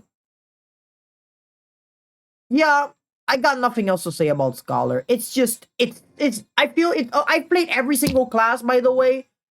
Maybe Scholar is not for me, but I just don't like Scholar. I really don't. I tried playing this class 1, 2. I've tried to play this class several times, and I still couldn't enjoy, like, you know, I still couldn't get the fun of it, you know? I still couldn't have fun with Scholar. That is the reason as to why I don't like Scholar. It just feels awkward to play. Astro, on the other hand, this class is fucking broken. This is absolutely fucking broken. Astrologian, not only do you have good healing, you're a regen healer, like White Mage, but you also do something that White Mage cannot do. You give buffs to people. Okay? You give buffs to people. Offensive buffs, by the way. Sometimes defensive. I feel that Astro is just fucking cracked. It's absolutely broken. And it's just, I don't know what is it about Astrologian, but it's just the urge to, you know, give those buffs to your party members. Something like that. And also, Lord and Lady of Crowns also has a buff. They gave them buff. Lord of Crowns is to be used offensively, while Lady of Crowns is supposed to be used defensively.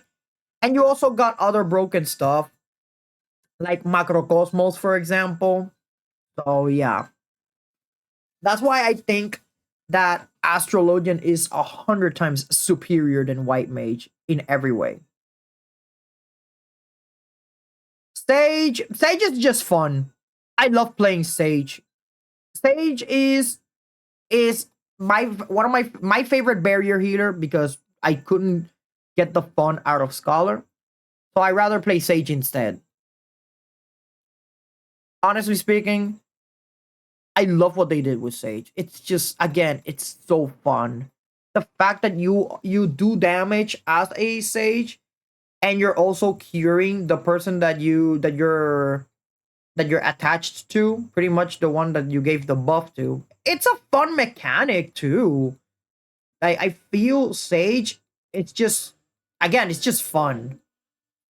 Their abilities are not a slouch either, which come into play later on. Now we go to the melee DPS. So melee DPS, so far we got Monk. The reason why I'm gonna put Monk down here at mid tier is because Monk, yes, it does monstrous damage, and Monk can deal set damage, but the problem with Monk is that it has a steep learning curve. I swear to you guys, trying to play Monk is like trying to learn a fighting game. Street Fighter, to be specific. Back then, it used to be worse, but you still have to have that. You still have that learning curve, you know, with Monk at least. That is why I feel that Monk, in my opinion, is mid tier. Not because it's not fun, because yes, Monk can be fun. The reason why it's mid tier, again, steep learning curve, and instead of breaking your head doing all of this damage, you're better off just using another class overall to dish out more damage. Dragoon is fun. Dragoon is good. Provides buff to everybody. Gives you it gives you guys a buff, a critical buff, by the way. Solid damage, not too high, not too low. I feel that Dragoon, in my opinion, is such a perfectly balanced melee. Like it feels just right. There's nothing to change about Dragoon right now. It feels just right. So that's why I'm placing Dragoon at high tier. Ninja is okay. I guess I know that Ninja is a debuffer, but I don't know. I feel that Ninja is also in an awkward position as well, because I also tried to play Ninja these past couple of days, but I haven't played Ninja that much in dungeons and trials or anything in between. I haven't touched Ninja in a long time. And I know that they got new stuff. I know that they got, you know, an upgrade to their Death Frog Medium. I think it's called, yeah, the Frog Medium. It's Death Frog Medium, the new one. No, I don't know if it was Health. No, Health Frog is the previous one. Death Frog is the new one. But yeah, they did get a couple of new shit that they can mess with, but I don't know. I guess it's good for raids. Ninja is pretty good because you can apply a debuff and everybody can dish out more damage. And then someone can activate a buff to deal even more damage to said boss. But yeah, I don't know. Ninja feels a little awkward to me. At least for me, as a player perspective. And we're talking about just Ninja. We're not talking about Ninja. We're not talking about Ninja combos with this and that. We're talking just Ninja. Samurai. Samurai again. This Samurai is good. Solid damage. You don't have to worry too much about rotations, even though you do. With Samurai, you have to pay attention to your surroundings, and you have to know when you're gonna time that one move so you can gain more attack. You know, you have to know when is the enemy going to do an AoE so that you can gain more and more bar and you can spend it. It's fun. Samurai is fun. And again, Samurai does a crap ton of damage for no reason at all. So that is the reason why Samurai is higher tiered than... Yeah, that is the reason why Samurai is higher tiered than... You know what? Actually, I'm going to put it higher tiered than Gunbreaker because, again, Samurai's damage is just bonkers. Reaper, though. Reaper, higher damage than Dragoon, but I feel like I had more fun with Reaper than Gunbreaker, so that's why I'm going to put Reaper on the up below Gunbreaker. So that is why. Again, same as Samurai, doesn't have that big of a learning curve. You can pick it up and you can learn it. Remember, give it to the sides, gallows to the back. Do not forget that. Those are your positionals, chat. So as long as you can remember those two positionals for Reaper, you should be golden. Give it to the sides, gallows to the back. Do not forget that. And then you got Viper, which is fucking absolutely broken. Viper just got introduced in Dawntrail, and it is by far unhinged when it comes to dishing out damage. It's just that good. But Viper is, wow. It's just amazing. Viper is an unhinged version of the gear from Attack on Titan, but I know that there was also a bit of controversy regarding Viper because of Futures Rewritten Ultimate. A bunch of people were saying Viper is trash, Viper is bad, Viper this, Viper that. But the problem is that it's not that Viper is trash, because the numbers don't lie. Viper was dishing out numbers left and right.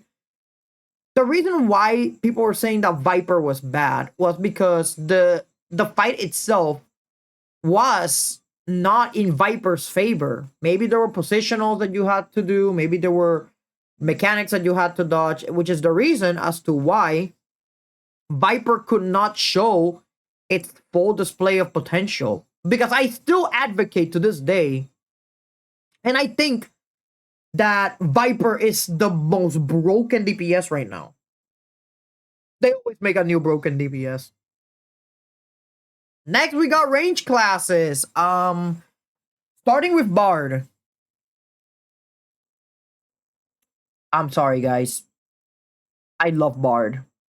I know I'm biased, but hear me out. Right now in Dawntrail, Bard is by far the best range DPS right now. Okay? Bard is my baby. Bard is my existence. My living will, if you will. Bard is... I've been playing this class since Realm Reborn. I have seen some of its changes, you know, when Bard used to have a basic playstyle, when it used to be Caster Bard, and also when it got a resurgence in Stormblood. I feel Stormblood Bard felt pretty good to play. Although I'm not saying that the versions afterwards are bad, but I do really miss my Foe Requiem though. I really, really miss Foe Requiem. But right now in Dawntrail, Bard is just, it's the one that gives the most buffs, the most powerful buffs, and it's just good. Bard is just good right now. It doesn't do as much damage as Viper. It doesn't do as much damage as Viper or any of the classes that I mentioned, but the reason why Bard is so good, it's because of its utility. Wanderer's Minuet already gives you a critical hit buff. Battle Voice gives you a direct hit buff. Raging Strikes gives you a buff to do even more damage. Like, dude, do I need to continue? Bard is just that good. And you also have a crap ton of damaging moves. The only problem that I have with Bard is keeping dots keeping the dots up, but that's not a problem when you can just reset the buffs with Iron Jaws. So, yeah. Bard is... And also, out of all of the range classes, I have the most fun playing Bard. So that is why I personally think that Bard is by far the best ranged DPS. Machinist, fuck Machinist. Dancer is solid. Dancer is pretty solid. I love Dancer. Actually, I like Dancer more than these guys, to be honest. Dancer does ridiculous damage, not as ridiculous as Samurai or Reaper.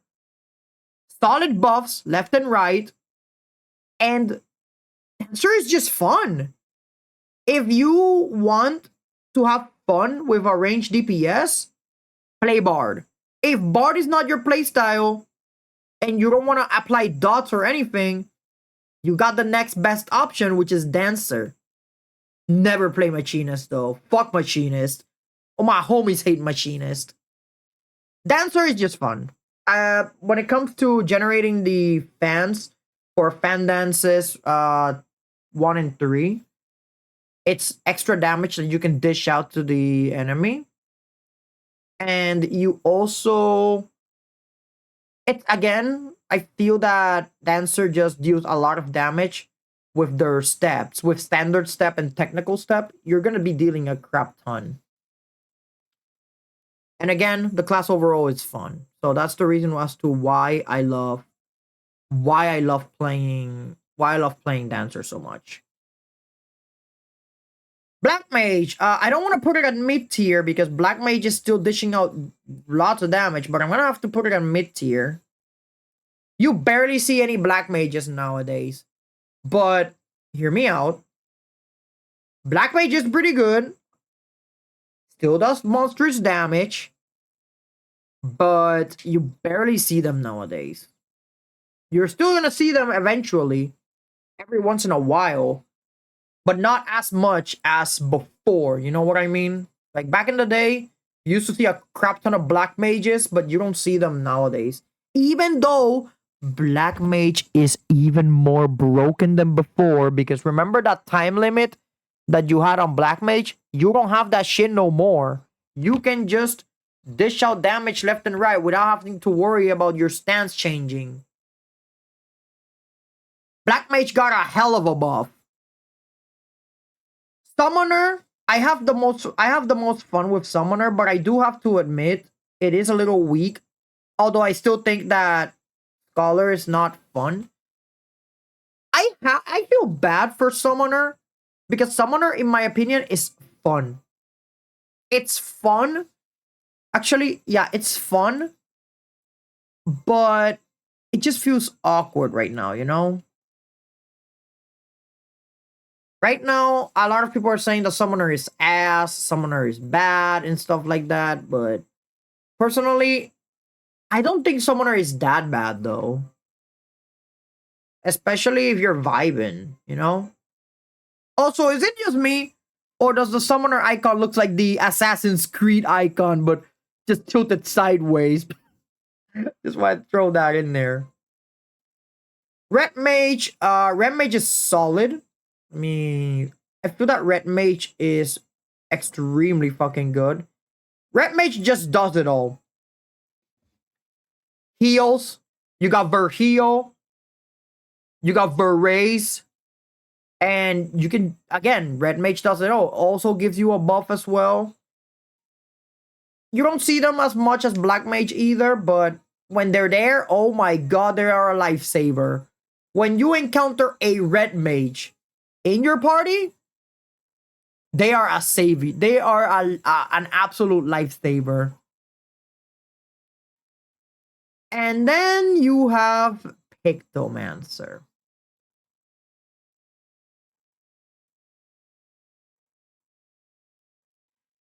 Okay, hear me out, chat. I know that there's people that hate Pictomancer, and I know that there's people that are looking for a way to nerf Pictomancer, but Pictomancer is not that bad. You know why? And I'm gonna be biased because I'm an artist. I want to main Pictomancer, and I want to level up Pictomancer.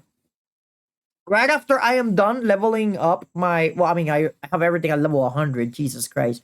But once I am done gearing up my range classes, I'm going to start gearing up my Pictomancer. Just because I want to draw shit. I want to draw stuff. I want to be an artiste. Draw magnifique stuff. No, jokes aside, the moment that I saw Pictomancer, I screamed. And those were screams of joy because, honestly, this is one of my favorite classes in the game. Besides Bard. It's funny how my favorite classes, when it comes to DPS, are pretty much classes that are related to the arts. Bard is related to music, and Pictomancer is related to painting. Which may be a reason why I'm so much of a snob for it. But jokes aside, Pictomancer is pretty solid in damage. It's fun to play. And it is also... It's the best. It's the best. Granted, Pictomancer cannot revive like Red Mage or Summoner can, but they don't need to do that when they got monstrous damage. Oh, you're about to take massive damage, but... Well, they have their own version of Mana Ward that is literally called Tempera Coat, even though I thought it was called Tempera Cota, which would have sounded better, but you got Tempera Coat, which nullifies your damage and then heals you afterwards, which stupidly broken. Black Mage could only kill to have an ability like that. And it's just that broken, honestly. And then you got Blue Mage, which of course is the limited job, but we don't talk about that. Okay, fine. I'll give you guys an explanation of why do I think that Machinist is absolute garbage. Listen, chat. I've tried to play Machinist a lot.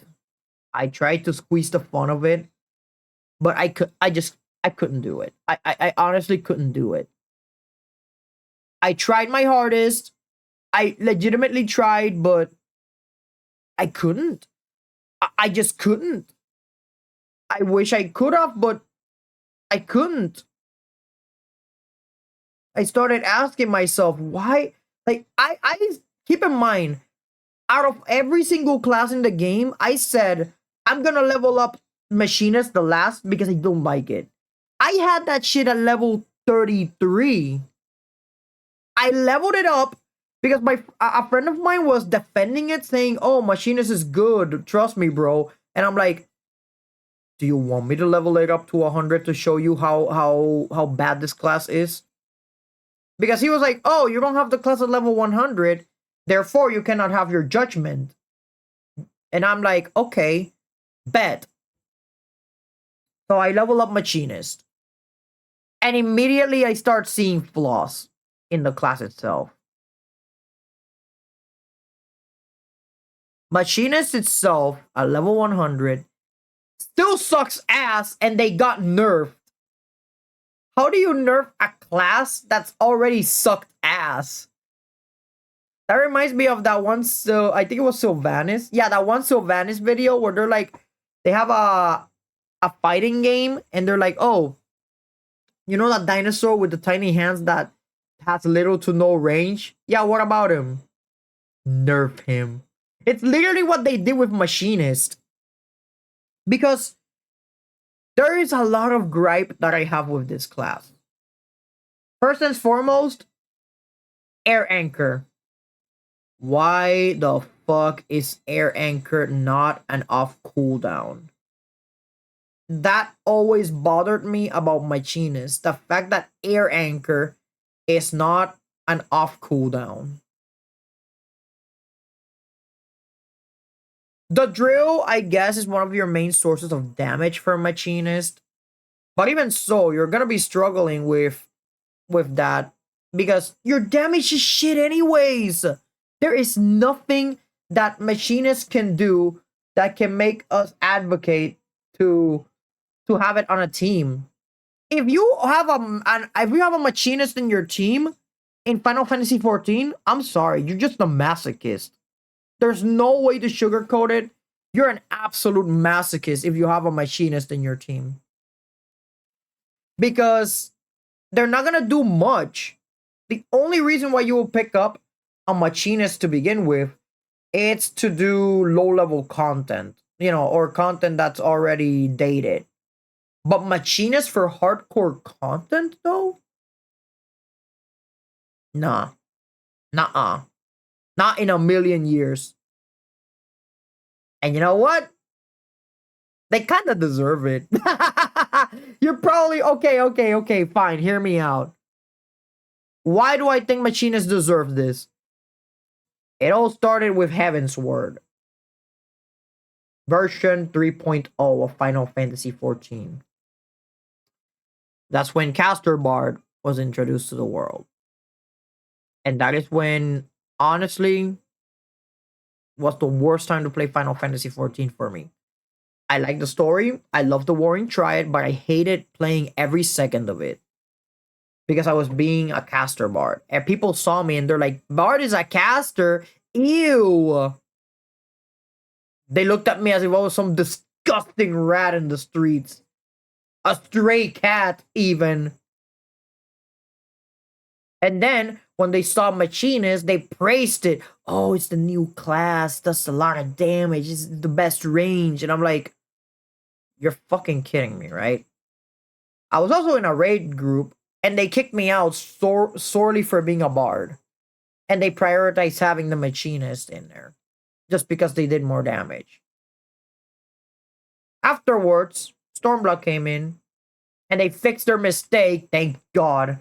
That they fixed the abomination that was Caster Bard and removed it from the game, and they actually fixed Bard to be in a more tolerable state.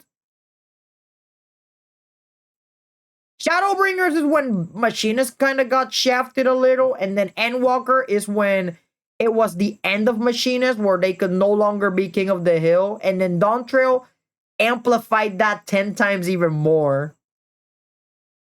And every time I see a Machinist, I'm like, you know what?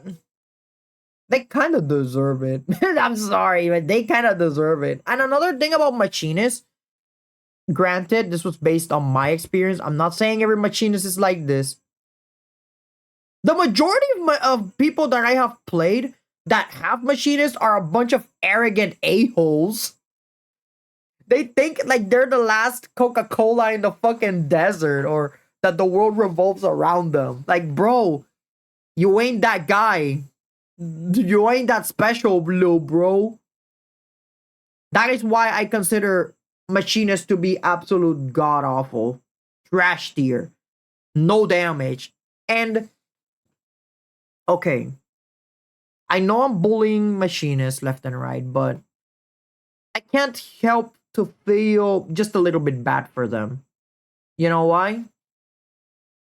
Because Machinists sucking right now. I used to be in those same shoes with Bard. So in some twisted way, I understand their pain. But I'm still gonna say they deserved it though. But the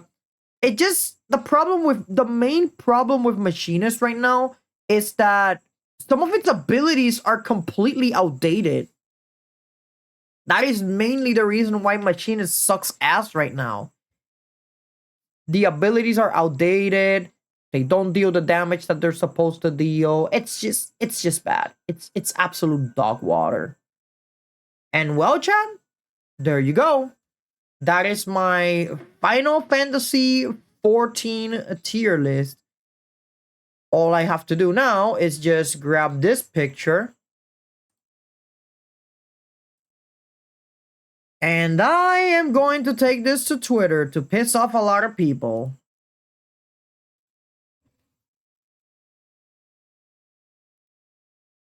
Oh yeah, I'm definitely gonna take this to Twitter.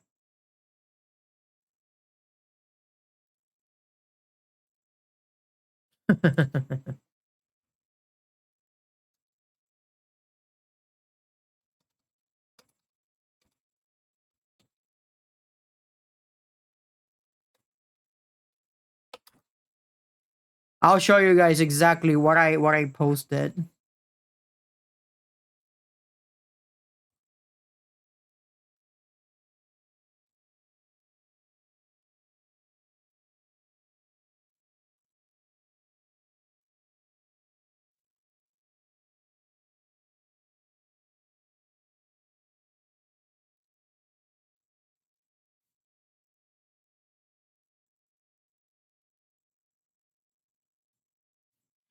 Fuck it, I'm just gonna put Final Fantasy. Chat. Chat.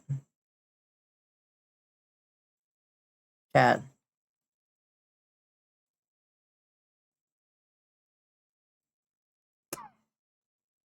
I'm gonna do it. I'm gonna post it.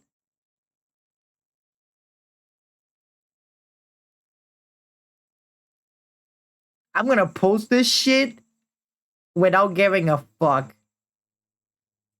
People are gonna be so pissed though, but that's okay, you know?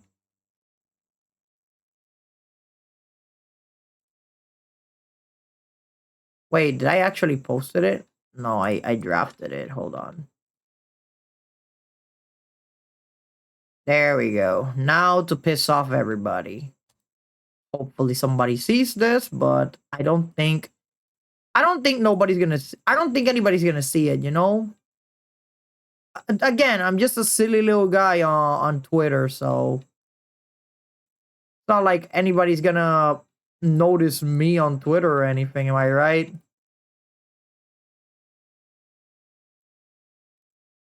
I am just a silly little guy, just vibing.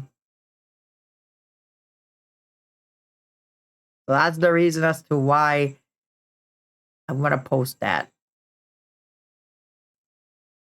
Just to ruin someone's day, especially a machinist. But anyways, anything else that I wanna tell you guys? Oh yeah, that's right. Also another thing that I wanted to tell you guys. Well, I mean, you guys already heard this, but Bard is trash? Go to hell. How fucking dare you? You know what's more trash than Bard? You want to see why? What time tomorrow? I'm gonna arrive at potentially 10. By the way, Papa Poo Poo, this is my tier list. I'm not gonna sugarcoat it, by the way. This is the tier list. Look at it, Papa Poo Poo. It's beautiful. Also, fuck Machinist. Oh, my homies hate Machinist. Bad. So, jokes aside, Papa Poo Poo, what do you think of this what do you think of this? How is Scholar so low? The reason why Scholar is so low, it's because I've tried to play Scholar a lot and I just couldn't squeeze the fun of it, and Scholar is in an awkward spot right now in Dawntrail. That is the reason as to why it's so low. Personally, I do not find it that fun to play. Machinist is not trash, you're just a hater.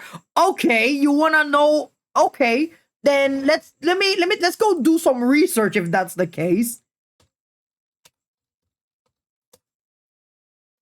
All right. Let's do this, bro. Okay. Can you explain to me, Papa Poo Poo, where the fuck is it?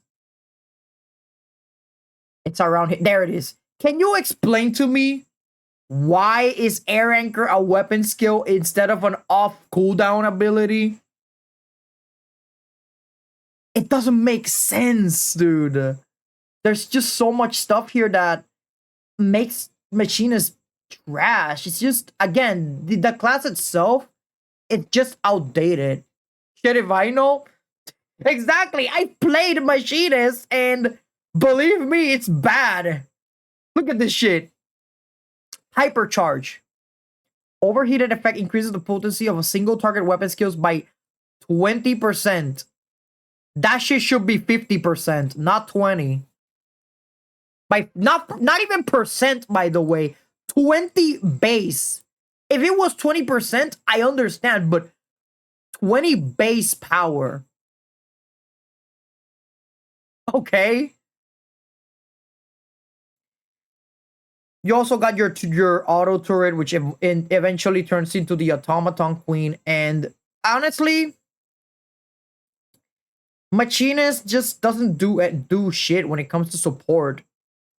The only two supportive abilities that Machinist has is both Tactician, which again, Bard already has with Troubadour, and Dancer already has with Shield Samba.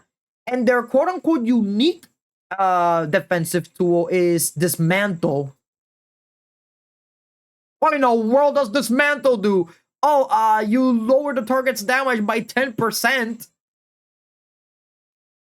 Bard has Nature's Mine, which gives everybody a convalescence-like effect, which is 10 times more superior. So yeah, that is the reason why I think Machinist is just, it's just so ass. It's because the abilities are just outdated. That is the reason why. And these two abilities do not help either. My God. This was the newest one that they got, but Right now, Machinist is... Yeah, it's just bad. It's just... Machinist is absolute garble. I don't even have fun playing this shit. That's the reason as to why Machinist is bad. Also, I have learned quite a lot when it comes to playing Magic the Gathering these past couple of days.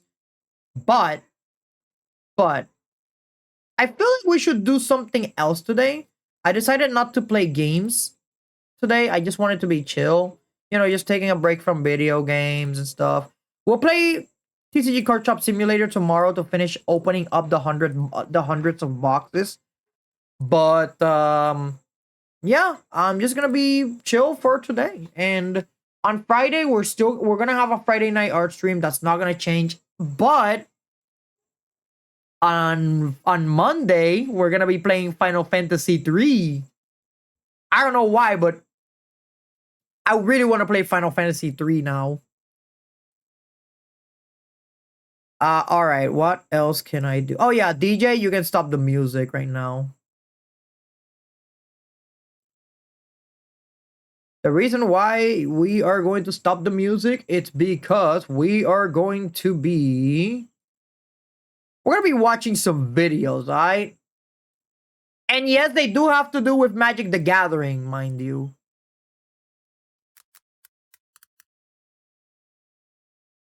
So we're going to be watching a Magic the Gathering video. Not one, but two of them, actually. And they are from a YouTuber by the name of Many Kudos. All right, let's see. What do we have for... Okay, there we go. So we got two videos. We got part 1 and part 2. You guys ready for this? The video is called Magic the Gathering's Many Scandals. And we're gonna watch that shit full screen, high quality. Let me set it up for you guys. There we go, chat. Let's do this, bros. Magic the Gathering's Many Scandals. Does this have subtitles? No, it doesn't. They're auto-generated. Here we go. I don't know, Papa Poo-Poo, I gotta tell you, I've been extremely invested in Magic these past couple of days. I'm preparing for the pre-release event so fucking badly. Absolutely badly. Alright, let's watch this video. Kudos Custerly Wizard Retreat, formerly Dennis. Welcome to Mini Scandals, the series where we pull up an ice-cold popcorn and some freshly popped soda and explore the dramas that grip the world's fandoms. Today we're cracking some packs, tapping some lands, and desperately trying to ignore the fact that our opponent smells like roast beef as we dive into the spell-slinging world of Magic. Is that true? Papa Poo-Poo, is that true? Do people in Magic the Gathering smell like roast beef? What the fuck? Off to a good start, I guess. My god. Magic the Gathering, cardboard crack, wizard poker, or solitaire for the sexually impaired. Magic the Gathering is a cultural phenomenon that has long since taken the world by storm. First released in 1993, Magic the Gathering was the world's first trading card game, combining the fun of trading pictures of girls' boobies that you found under your older brother's bed with a game of tactics, all dipped in a delicious coat of fantasy goodness. As we saw in my World of Warcraft video, people who foregoed bathing in order to memorize the origins of the dwarves aren't known for their high charisma rolls, and so a series of salacious scandals was inevitable. Don't get me wrong, I love Magic and the amazing community around it. But how could I not talk about... What is this? The Cheating Addict. Alright, Creature Goblin. Alright, first scandal, the Cheating Addict. Let's take a look. The world of Magic might be full of evil dragons, demons, and a series of monsters that want to steal your skeleton in a variety of fun ways. But in real life, becoming a villain just requires you to cheat at a children's card game. Our first story revolves around Alex Burden. The majority of people who play Yu-Gi-Oh! That are cheating, they have to be villains at this point. It doesn't help the fact that they cheated in the show too. Cheney, an infamous Magic player who had previously found some success on the tournament scene, nabbing the Star City Games Player of the Year award in 2010. Cheating in Magic comes in many forms, such as the cool sleight of hand David Blaine magician style, where you used advanced card wizardry to make cards appear where you want them to and not where you don't, and the lame, boring loser way of just fucking lying. Alex is a patron of the latter. The accusations levelled against him read like the sort of rookie mistakes a new player would make, from drawing an extra card in his opening hand. Wait, what the fuck is this? Hold on. Some of these people have asked to remain anonymous. I won't recount their stories in full or quote them, but the list of cheats I've heard them tell me is as follows. Draw 8 cards in his opening hand, draw an extra card off to ponder following a mulligan, casting spells that he doesn't have the correct mana for, pre-sideboarding against an unfavorable matchup, pre-casting Submerge against an opponent without forests, playing a Merfolk deck with all foil spells and Mutavaults, and all non-foil Ether Vials and Islands, brainstorming with Jace, the Mind Sculptor, and not putting 2 cards back. I have no idea what the names of these cards are, so you're gonna have to educate me on this, but casting spells that he doesn't have the correct mana for. Dude, how can you fuck that up? That's stupid. Like, the card itself tells you how many mana you need for a spell. It's not that hard. Also, drawing 8 cards in your hand, it's not that deep, bro. Come on. It's just a card game. I mean, it's a tournament. There's money involved, but still. That just ruins the fun for everybody. To casting spells he shouldn't be able to. Not only is Alex willing to cheat, but he's even willing to cheat while being recorded, which either means he was born 1 mana short of a brainstorm, or that he cheats so frequently that he forgets when he's meant to stop. I'll try and keep this simple, but in this example, Alex has a creature, Kira, Great Glass Spinner. Alright, what is this? I'm trying to learn Magic as much as I can, so I'm reading this shit. Kira, Great Glass Spinner. What is this? 2 water and one of any.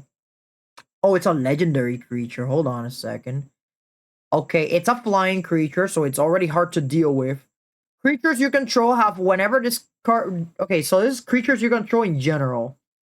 Whenever this creature becomes the target of a spell or ability for the first time each turn, counterspell that spell or ability. Wow. Whoa.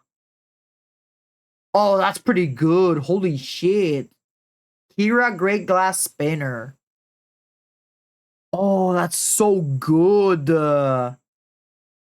His opponent kills. It goes to his graveyard, but luckily for Alex, he has a second one in his hand, so he plays it again. His opponent really doesn't want him to have another, so again, he kills the second Kira.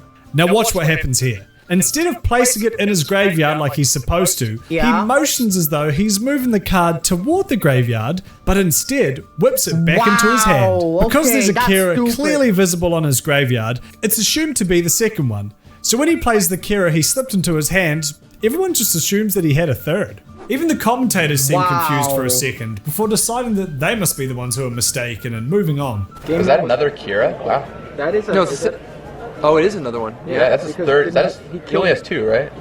This cheat was ultimately fruitless, as Alex ended up losing a couple turns later anyway, but it was just another example of Alex's willingness to take advantage of his opponent's trust in order to give himself whatever edge he could. Alex received his first 18-month ban from the game in December of 2011. And while we don't know which specific incident led to this banning, with the mountain of evidence available, it's hardly surprising. So a Magic player gets banned for cheating. How many times Big whoop. Does the Pope neglect decades of pedophilia? Of course, what sets Alex apart is his chronic inability to stop cheating. You might think that, after being literally banned for cheating, when you eventually make your triumphant return, it might be pertinent to, you know, stop cheating. Not cheating. Yeah, pretty like much. a Saturday morning cartoon villain, Alex sauntered back onto the scene in 2013, only to be banned again in 2014. My God. This second banning was supposedly due...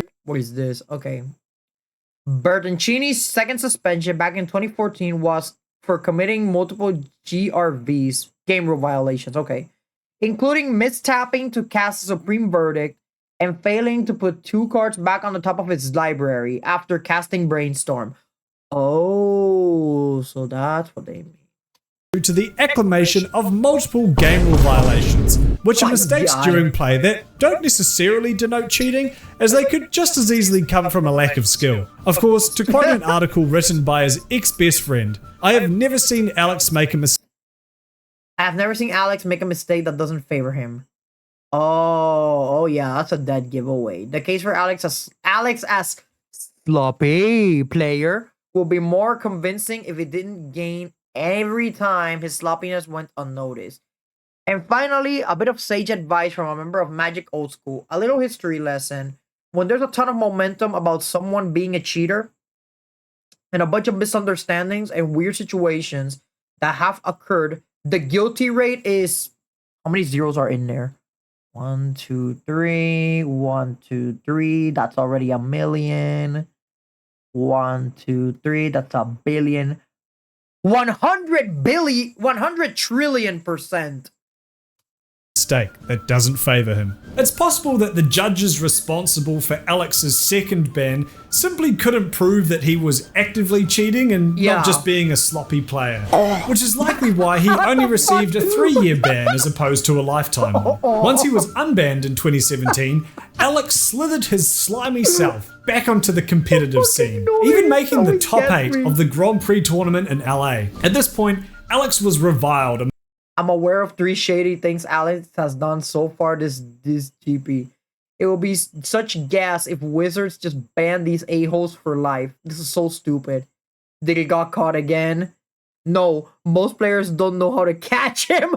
Damn, he's so good at cheating. They for can't not catch only the making a fucker. mockery of the game, but for somehow skirting a lifetime ban each time. And his name was apparently booed during his top 8 announcement. Despite having to learn the hard way, He's a Alex cheater. has since cleaned his act up and attempted to make amends by teaching judges and other Magic staff how best to catch a cheater in action. Okay, so... Just kidding. He was caught cheating multiple times and received a lifetime ban in 2019. Yep, as they should. What about Oh, that's an ad time? Hold on a second. Let me skip that shit for you guys out there.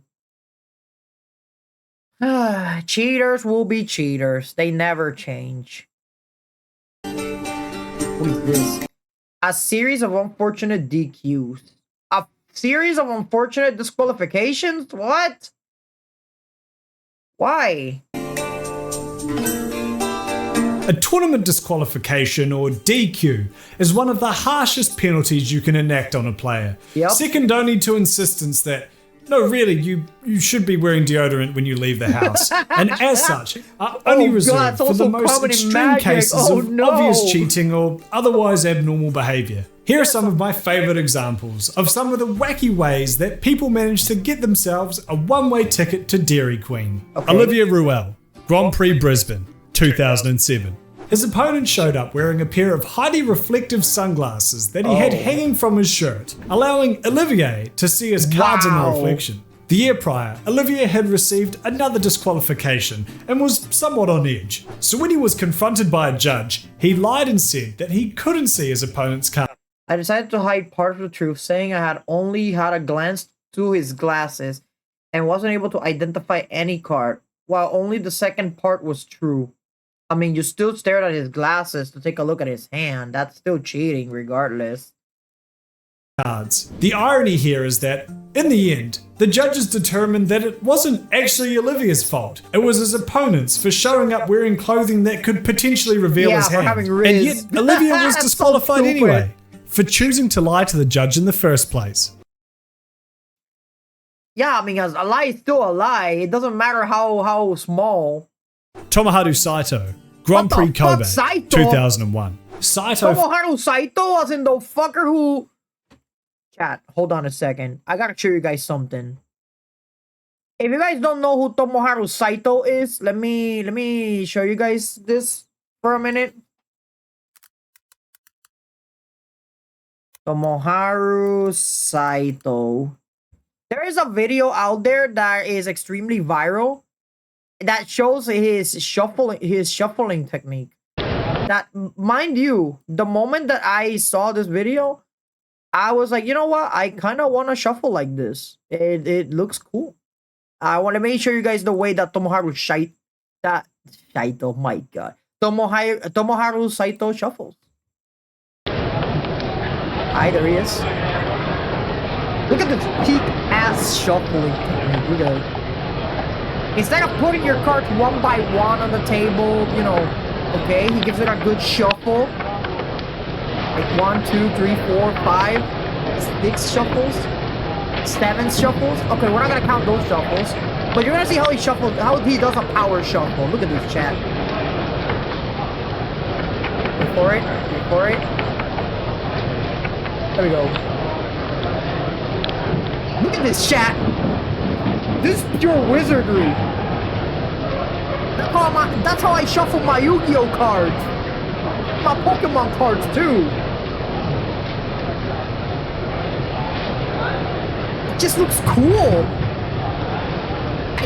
I shuffle like that just because it looks cool.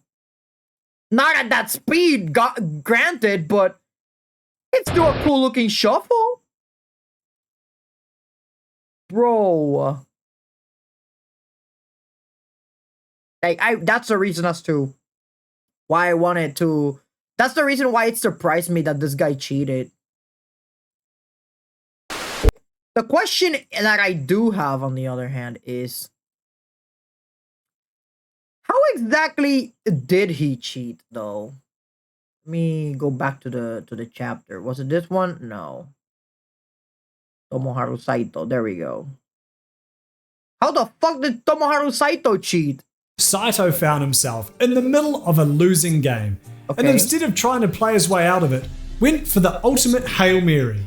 He asked his opponent to cut his deck. Now I know my accent makes that sound like some kind of Pain Olympics type beat, but cutting a deck of cards simply involves picking an arbitrary point within the deck to pick up a fraction of the deck and place it on top. In tournament, it's true. This is stuff that you're seeing every single card game, whether you're playing Yu-Gi-Oh, Pokemon, Vanguard, Magic, whatever the hell you're playing, you're always gonna have to cut your opponent's deck every single time. You can give it a good shuffle if you feel insecure.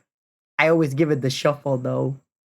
Play, your opponent is meant to do this every time your deck is shuffled. To ensure that the people capable of actual magic can't use some advanced card engineering to guarantee that all their best cards float to the top of their deck. Saito, seemingly for no reason, offered his opponent to cut his deck out of the blue, and his opponent, bewildered by this request, did it regardless. Only for Saito to call over a judge and say that his opponent was trying to tamper with his deck. Okay, of course, stupid. This was one of the stupidest ways to try and pin an illegal move on your opponent, and Saito was quickly caught out before being disqualified and hit with an 18-month ban. Mark Justice, Grand Prix Atlanta. How the mighty have fallen. Why the fuck is there a furry convention here? Is this Magic the Gathering tournament in a furry convention? My goodness. But yeah, that's one of the stupidest way you can get banned in Magic the Gathering. Why would he do that? I have no idea. Still a cool way to shuffle though. Enter 1997. Mark was part of a draft where he pulled 3 muscle slivers from packs, but he wanted 4. When it came time to write down the deck list, he wrote that he had drafted 4, and during the downtime before the first match, went over to one of the card vendors and purchased a 4th muscle sliver. And he would have got away with it too, if it weren't for those meddling printer inconsistencies. You see, the card he'd purchased... What does the sliver do? All slivers get 1 + 1 + 1. Okay, that makes sense. So, see, if he had 4 of these, he would have... Oh, and they're not that expensive either. So, yeah. 1 nature mana and 1 of any mana? Yeah, that's pretty cheap. Yeah. From the vendor was from a different print run to the 3 he had drafted, and the coloring was noticeable. Oh shit, he's right. Oh god, he's right. Every single one of these has a different coloring. Like they seem to be a bit more brighter. And the coloring on this muscle sliver is a bit oversaturated. So, yeah, no wonder it looks different. You can't tell the set. I think this is supposed to be the set where it comes from. But yeah. Damn, this was back in the day, though. Possibly different. After spotting this, the judges went full CSI. Once it was discovered he had purchased the card. What is this? Quote number 4, Mark Justice. Day 2, a complicated incident. Here's an exhaustive set of innuendo, fact, rumor, and gossip. Also, I see Clive. Fuck. I'm sorry, chat. Mark Justice claims to have drafted 4 muscle slivers. Drafters in his spot remembered 3, and a possible 4th. After the draft, he wrote 4 on his deck list. Immediately after the draft, Justice went to Rudy Edwards' card table and bought the card that was given to him gratis. Actually, a muscle sliver, my bad. Several eyewitnesses saw this take place. The muscle sliver that Justice got from the card table was clearly from a different print run than the other cards drafted during the day. During a random deck check, the judge noticed that one card, the muscle sliver, was from a different print run than all the rest. Justice claims that he replaced a muscle sliver that he drafted with the one he procured because the one that was drafted had a factory defect. Justice also claims that he threw the factory defect card in the trash after procuring the new one. Unfortunately, Justice could not remember which trash can he threw the defective card into. Out of the 4 garbage cans in the area, reportedly all less than half full, Justice declined an offer by the judges to help search for the 4 garbage cans to find the damaged muscle sliver. Justice does not inform any official that he was replacing one of the cards he drafted with an outside card, and was disqualified on a procedural call. Dude, just tell them that you bought the thing and that you wanted the 4th one so badly. You don't. How hard is it to tell the truth to someone? He said it was because one of the ones he pulled from the packs was defective and he had already thrown it out. When asked which trash can he had thrown it into, he had a convenient lapse in his memory, and so the judges gave him an ultimatum. You help us search all 4 trash cans in the building, and if we find the muscle sliver you threw away, you can stay. Otherwise, you're exiled. You're out. Mark, You're unwilling exiled, to spend an that's better. afternoon trawling through trash for a card he knew didn't exist, declined this offer and was promptly disqualified. Yep, Finally, rightfully Trey so. Van Cleve, Grand Prix Boston 2003. Rightfully so. In addition to some unsportsmanlike behavior and shady plays, Trey found himself with a 2-year suspension, all thanks to the what? Official event photographer in the What? picture humorously titled Van Cleve covets Zeev's YMG shirt. It's clear that the only thing Van Cleve covets is a fat fucking W, as he can be seen clearly peeking at the cards another player is drafting. That's the reason why he got disqualified? Just because of that one picture? Dude, what the fuck? Oh, this one. Don't get the card name wrong. Oh, yes. This is so good.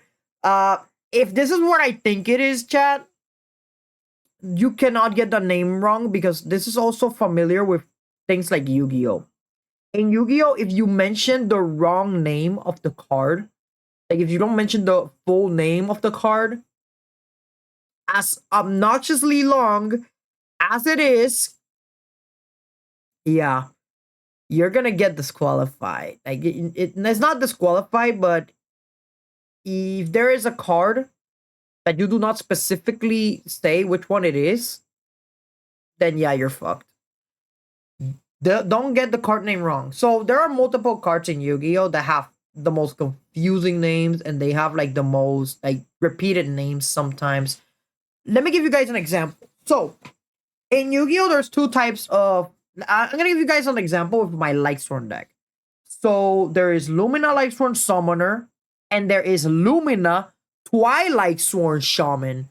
They're both named Lumina, but you need to specify which one. The Lightsworn Summoner or the Twilight Sworn Shaman. Even though they're both named Lumina. So you cannot get the name wrong, or else you're gonna be in it for a bad time. I've learned that the hard way. Let's see how badly this person fucked up. Have you ever been done in by a technicality? A ruling or law that, yes, while you understand the intent behind it, seems frankly ludicrous given the context? Yeah. I'm sure Bradley Carpenter felt this way when he lost a match in the semi-finals of the Star City Games Charlotte Open Tournament, simply because he didn't say a card's full name. Because the deck lists were posted before the game, Bradley knew that his opponent, Bob Huang, had a 12-gauge shotgun of a card called Borborygmos Enraged. What the fuck does Borborygmos Enraged do? 2 nature, 2 fire, 4 of any color. That is 8 mana. Okay, this fucker is expensive. 7 attack, 6 defense. Okay, so this fucker has trample. Whenever Borborygmos Enraged deals combat damage to a player, reveal the top 3 cards of your library. For those of you who do not know, the library is the equivalent to your deck. Put all land cards revealed this way into your hand and the rest into your grave. Discard a land card. Borborygmos Enraged deals 3 damage to target creature or player. That shit is not once per turn. What the fuck? Okay. Yeah, this guy is fucking broken. What the fuck? That Carpenter definitely didn't want to look down the receiving end of. Yeah. Thankfully, Carpenter had a card up his sleeve, or rather in his deck, because a card up his sleeve would be in clear violation of Rule 108.5. Yeah. This card was Pithing Needle. Oh, this is a generic card. I know because it's gray. 1 mana. As Pithing Needle enters the battlefield, name a card. Activated abilities of sources with the chosen name can be activated unless they're mana abilities. This is what I mean, chat. Okay, this is exactly what I mean. There are cards like this in Yu-Gi-Oh! One example back in the day was Mind Crush, where you had to declare the name of a card, and if you declared it wrong, then I think it was that you had to discard 1 card. But if you declared it right, you remove the card from your opponent's hand. So this is the reason as to why it is extremely crucial to know exactly the name of the card that you're after. Pithing Needle, a card that allows you to pick a card, any card, Any and that card. card is essentially unable to activate its abilities. When Carpenter played Pithing Needle, he named Borborygmos as the card he wanted to target, not Borborygmos Enraged, assuming Huang would know what he meant. This probably wouldn't have been a problem if there wasn't also a card named just Borborygmos. Oh no. Oh no. Chat, he fucked up so badly. He fucked up way badly. Oh my god. Wow. So he declared Borborygmos. He didn't declare Borborygmos Enraged. That's what cost us in the game. What does Borborygmos even do though? Also trample. Whenever Borborygmos deals combat damage to a player, put a 1/1 counter on each creature you control. Wait, Borborygmos Enraged is better. Yeah, it requires 1 more mana, but it's better. The only thing that Borborygmos has is more defense and less damage. Now, Borborygmos is a useless card that would never see any real tournament play, unlike the version of him that checks Twitter daily, Borborygmos Enraged. And even though Huang didn't have any of the unenraged version in his deck, Pithing Needle doesn't care. Carpenter named a real card, so that card is now its target. Yep. When Huang finally flopped there we go. out his meaty Borborygmos Enraged onto the table, Carpenter's pitiful pithing prick could do nothing to stop it, and he ultimately lost the game. While most people sided with Huang, The Pithing Needle incident. Imagine if you name your incident after a trading card. I gotta see this. I gotta read this thing because this is interesting. Before I dive in, I'd like to clear something up relating to the Pithing Needle incident. Skip ahead if you're interested only in the sideboard guide. I wrote a post familiar to this to this passage on my Facebook. I don't care about your Facebook. In my top 4 match against Bradley Carpenter on Absent Company, there was a controversial play in which he named the wrong Borborygmos. If I could, I would go back and not activate Borborygmos in Rage. Here's the situation as best as I can remember it. He named Borborygmos, looked at me, and I said, okay. His intent was 100% clear to both of us. But when he said it, the judge just left to confer and then returned. That made me realize that he named the wrong card. As there is a Borborygmos from Guild Pack that is different from my Borborygmos in Rage, which is from Gate Crash. I asked the judges away from the table to verify that he had named the Guild Pack version. They said he did, and I came back, unsure of what to do. Ultimately, I gave in to my desire to win, but in retrospect, I think that while winning is important to me, it's not worth doing it in a questionable way. I was not cheating or breaking any rules. In my head, I was capitalizing on his play mistake. In reality, though, it was a stupid, unlucky communication error. I have since learned that the rules for naming a card allow a player plenty of leeway, so long as they are able to uniquely identify a card. The goal is for it to be as easy as possible for a player to name the card they have in their head. The spirit of the rules was definitely on Brad's side, and it was very unlucky for him that he happened to name another card that exists. Luckily, we split beforehand, and Brad was very gracious about the entire situation. All in all, I would say that I have learned to be more careful with my decisions, and that good sportsmanship is more important than simply winning. True Giga Chat right here. W, dude. But honestly, yeah, it is what it is. It honestly sucks that you named the wrong card. It's the same example that I provided earlier with Lumina Twilight Sworn Shaman and Lumina Lightsworn Summoner. They're both named Lumina, but you need to specify which one of the two Luminas is.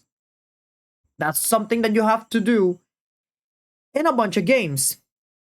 Another example. Dark Magician. Okay. Which Dark Magician? You know how many Dark Magicians are they? Just Dark Magician. Okay. I summoned Dark Magician Girl. Yeah. That something like that, you know? It's like you're naming the wrong thing. Again, it sucks that there's cards with similar names, but it is what it is. It's the spirit of the game, I think. He did later regret abusing this technicality to win the game. I asked the judges away from the table to verify that he had named the Guild Packs version. They said he did, and I came back unsure of what to do. Ultimately, I gave in to my desire to win. But in retrospect, I think that while winning is important to me, it was not worth doing in a questionable way. Despite Carpenter's loss, the players had chosen to split their earnings beforehand, so neither one of them lost out financially. Pretty much, Furthermore, the official rules of Magic were updated. Oh, here we go. Oh, wait, so this literally forced a rule change? Okay. Whereas I need to read this because this is extremely important again. Even more communication. How do you name a card? That seems like a straightforward question, but there's nothing in the documents talking about it. Traditionally, we use the standard described in how to get access to Oracle text, and that worked well enough to not really worry about it. I wasn't planning on changing this as nobody was forced to name Humpus Wumpus. Oh my god. But part of consolidating information about sideboards meant a chunk of the section went away. Since we're here, why not fix card naming to be more widely defined? Since we're fixing that, why not put the shackles or Vedalken shackles debate to bed for good? So now, anytime a player names a card during a game, for whatever reason, they need to describe a card unambiguously, and if anyone knows what they haven't done so, they need to seek greater clarification. A name isn't necessary, as long as there's a single card that everyone is on the same page about. Yeah, pretty much you're all having an idea of what the card that you're naming is. so that should there be any confusion about which particular card a player is naming, they must seek further clarification so that both players know exactly which card they mean. Carpenter might have taken an L on a technicality, but what about taking an L for $2,000? How the now, hell? with a title like that, I'm sure your first thoughts are something along the lines of match fixing or illegal betting, but I assure you the reality is much sillier. One of the most popular Magic formats is Draft, where a group of players all crack open a number of packs. Okay, so this is something similar that I'm gonna do on Saturday. Pretty much something almost the equivalent to drafting. Take one card and pass the rest to the next player, do the hokey pokey and turn it all around, and continue in this fashion until they have enough cards that will hopefully create a solid deck. The setting, Las Vegas's 2015 Grand Prix Pro Tournament. Bro, people who play Magic are eating good though. They always go to these big events and shit. Yu-Gi-Oh doesn't get shit. The player, Pascal Maynard. My pants shitted. Maynard was doing pretty well for himself so far and landed a spot in the top 8 players of the tournament. These 8 players sat down for the final draft of the tournament, with the winner receiving an invitation to the Magic World Championship, which is essentially the Super Bowl for people who don't know what the Super Bowl is. It's during this draft that Maynard cracks open a pack containing a foil Tarmogoyf. Oh my god. At the time, this beefcake... What does Tarmogoyf do? Wait, no, I want to read the thing. I want to read Tarmogoyf, whatever the fuck this guy's name is. I want to see what this card does. At the time. Okay, Tarmogoyf, okay. It's a 1/1. Okay, so it's 1 nature, 1 of any mana. Lurgoyf. Tarmogoyf's power is equal to the number of card types among cards. Oh. In all graveyards. And its toughness is equal to that number plus 1. Oh, that sounds pretty good. Wow. And it's a cheap card too. Tarmogoyf is his name? Wait a minute. Let me look at it. Let me search that card for a minute. Tarmogoyf, right? Was it? Tarmogoyf. Oh my god, how many Tarmogoyfs are they? In Magic the Gathering. There they are. Okay, so it looks like it's like a reprint card, but I'm looking Japanese exclusive, nice. I'm looking for a specific Tarmogoyf. Pretty sure it's not here though. Yeah, I don't think it's here. Oh, look at that, Final Fantasy. How to upgrade the Final Fantasy Commander Blitz deck, Counter Blitz. I'm not getting Counter Blitz. Tarmogoyf, okay. I don't think any of these Tarmogoyfs is the one that was expensive as shit. So we're just gonna have to keep looking. Showcase, Ripple Foil. Is this the one? I mean, let me check which one is it. So I know it's one that has the stamp on it. But so far, Tarmogoyf seems pretty cheap. Okay, not that cheap, but Modern Masters, $13. I don't know which one of these is the expensive one. I don't think. Hold on a second. Maybe I placed it. Maybe I put the name wrong. Or maybe the card itself is not as expensive as people thought.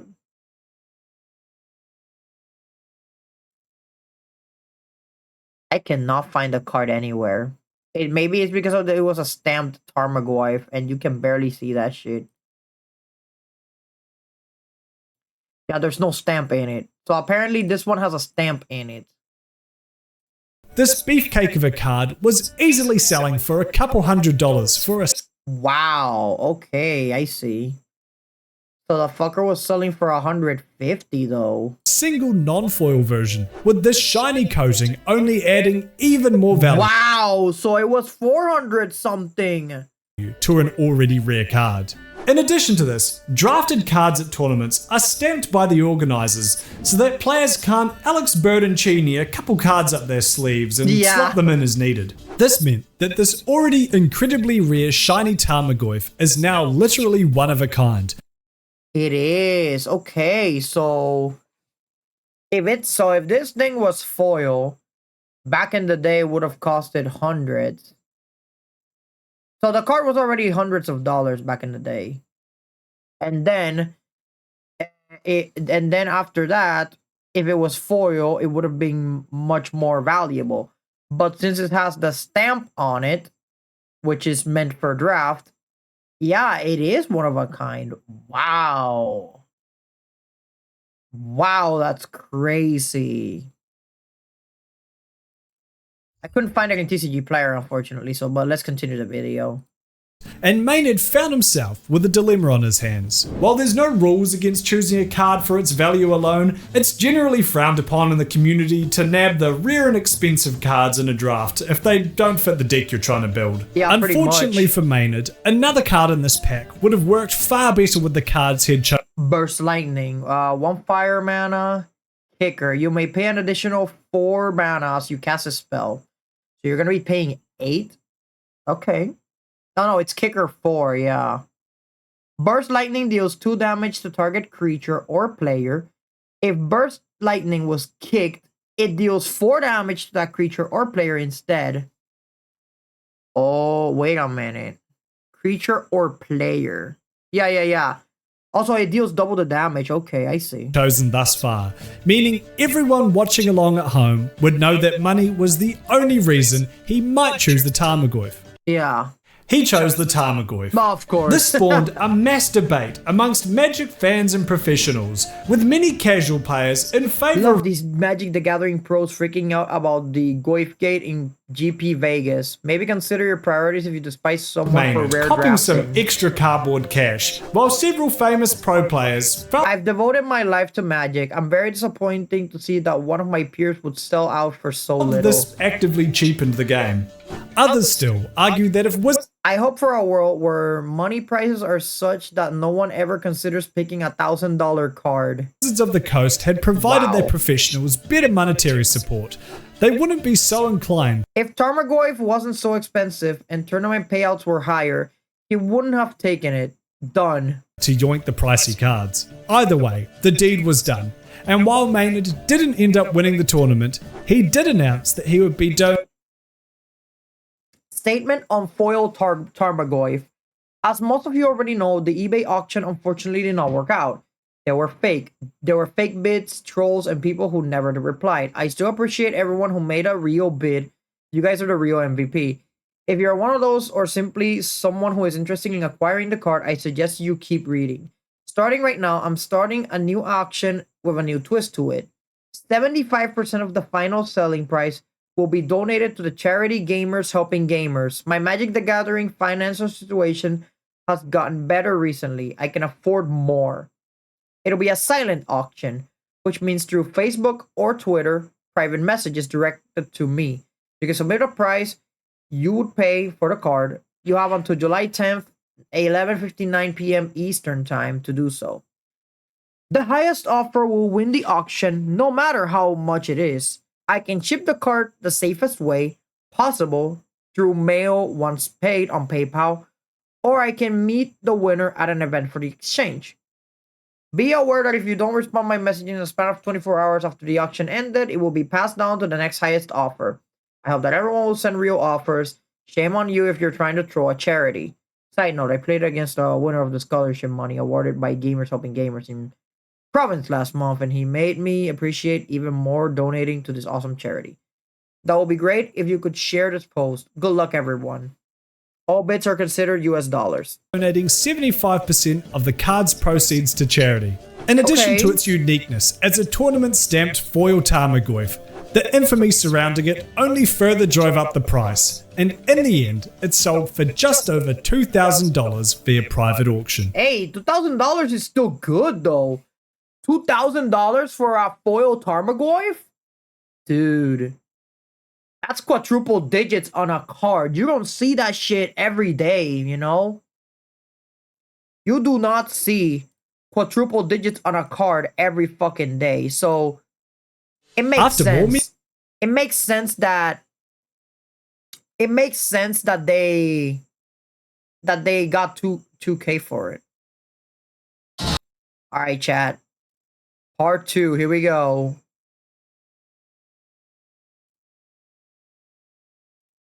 Part 2 of Magic the Gathering's many scandals. Welcome back to Mini Scandals, the series where we return to dive into the scandals, drama, and interesting stories that make up the world's hobbies, niches, and interests. I loved making the first Magic video. You guys seem to like watching it, and with so many stories left to cover, I thought it only right to give you all another video covering this fantastic game. That picture? If you haven't seen part 1 what yet, is that? Don't sweat. You can always go back and watch that bro, one after. Whoa. Let me go back, bro. Not that. My God. What is that? What the fuck? This fantastic game. If you haven't seen part 1 yet, don't sweat. You can always go back and watch that one after this one, as they both cover individual stories. With that being said, you probably already know what Magic is by now. Yeah. So let's roll out our playmats and spill Red Bull on our commanders training for as it. we planeswalk into the realm of Magic the Gathering. Alright, next I'm going to tap 2. Is this an ad? Okay, looks like it is an ad. Yeah, it is an ad. Let's skip the ad. Crack style, enchantment aura. What the fuck? Crack style is easily one of the most famous Magic scandals, and one of the few to escape the cozy, rug-laden man cave of the Magic community out into the mainstream. Meaning, even the people who only know of Magic as that cardboard square game for the kids who didn't try in PE class may have heard of this one. Of course, as one of the most divisive events in the history. A person can be doing something wrong and be a victim. Having your ass showing at a public event is bad, and people should not do it. But they are also victims of public ridicule and shaming as a result of these pictures being posted online. Yeah, but unbelievable how often this false dichotomy comes up. You can be against both easily. Wizards of the Coast can ban this guy and still want to do something about dressing hygiene. These things are not mutually exclusive. These ass cracks are wrong. The guy who took the pictures was wrong. What is just much easier to fix? History of the community, and a cautionary tale about losing control of your narrative in the face of unexpected explosive fame. How could I not cover it? Take your mind back to the year 2014. The pandemic had just begun, President Bush was sworn in, and Oxford began printing that controversial line of, "We think this sounds about right." Okay, what the fuck? In Richmond, Virginia, Wizards of the Coast was hosting one of the largest Magic the Gathering tournaments to date, with over 4,300 players attending to sling spells and hang dong, and countless more to spectate. It is here that we find our soon-to-be hero, a 23-year-old king from Ohio by the name of Sid Blair. Sid was one of the aforementioned players with his eyes on the prize, who was unfortunately new to the modern format being played at the tournament, and as a result, found himself not. At this particular tournament, Blair said he performed poorly. I'm new to the format. I didn't know what to expect. I didn't do too bad, but I eventually dropped the tournament to see how my friends were doing. Knocked out on his first day of competing. Damn. Unable to continue playing, and needing to kill time until his friends finished their own matches, Sid started to entertain himself. What? Realizing that GP Richmond was currently in the middle of a crack epidemic, Sid went about covertly setting up his phone's camera on timer mode before posing next to the protruding posteriors of his card collecting comrades. According to Sid, he was both looking to Sid Blair. Okay, that's his name, Sid Blair. My goal was to make myself and my friends laugh. We had an odd sense of humor and find this sort of thing funny. I decided to post pictures I took the day after I got back. I figured a few people would think it was funny and the rest of the world would think I was really weird. I kept it anonymous and never intended to shame, bully, or harass to memorialize his Grand Prix experience, as well as get a laugh out of the mates he'd gone with, and achieved this by emulating the sort of tough posturing present in old school hip hop album cover. Okay, jokes aside, low-key, this goes hard for an album cover, now that I think about it. Yeah, this goes hard for an album cover.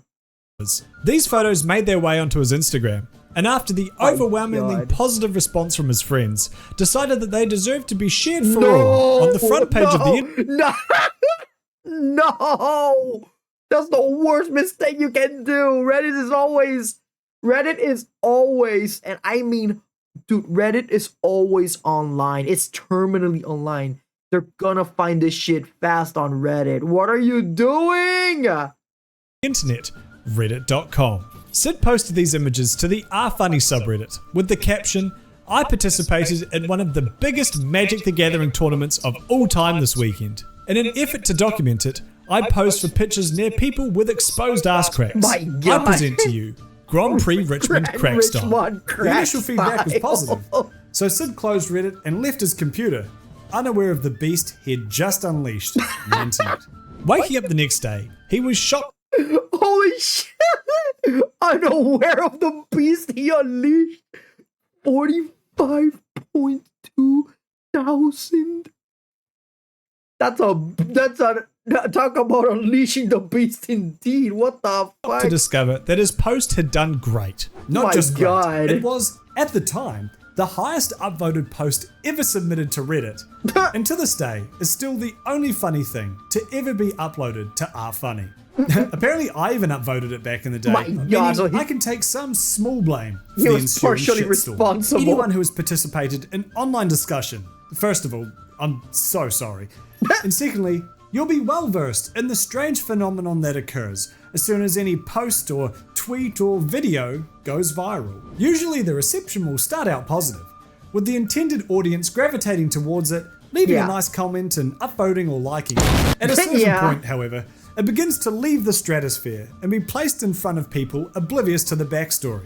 A tweet from a comedian known for their heavy use of irony is interpreted as a sincere statement. Or a viewer unfamiliar with your sense of humor becomes enraged when you don't just read the Wikipedia page in a monotone voice. That's so true. That is so true, dude.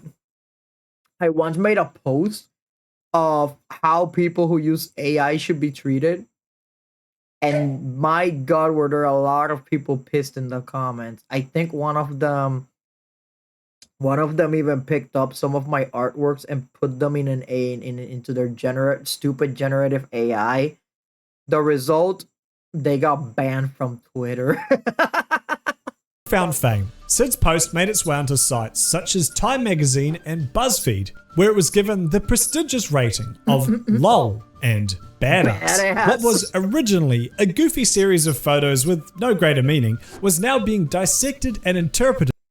That's completely subjective. A lot of people are praising him for publicizing a clear problem in the Magic the Gathering community. Imagine you're a Magic the Gathering player who saw those photos. Aren't you gonna be a little more self-conscious to make sure that you don't have your ass hanging out at events now? As a man drawing attention to a long-running hygiene and presentation issue amongst Magic players, or someone trying to reinforce. Heard this guy got banned, and honestly, he deserves it. I've been playing the game for a little over 2 years now, and I promise we aren't all like this. But still, I wish he had realized he was representing the game and has now given it an even worse reputation. Brother, when it comes to bad reputation, nobody beats Yu-Gi-Oh! You're False negative stereotypes around TCG players, or a bully going out of his way to fat shame. If you take pictures of random people to post on the internet for the purpose of mocking them, you're an a-hole. If you take pictures of random people at a DCI event to post on the internet for the purpose of mocking them, you're an a-hole that is no longer welcome at DCI events. That's completely fair to me.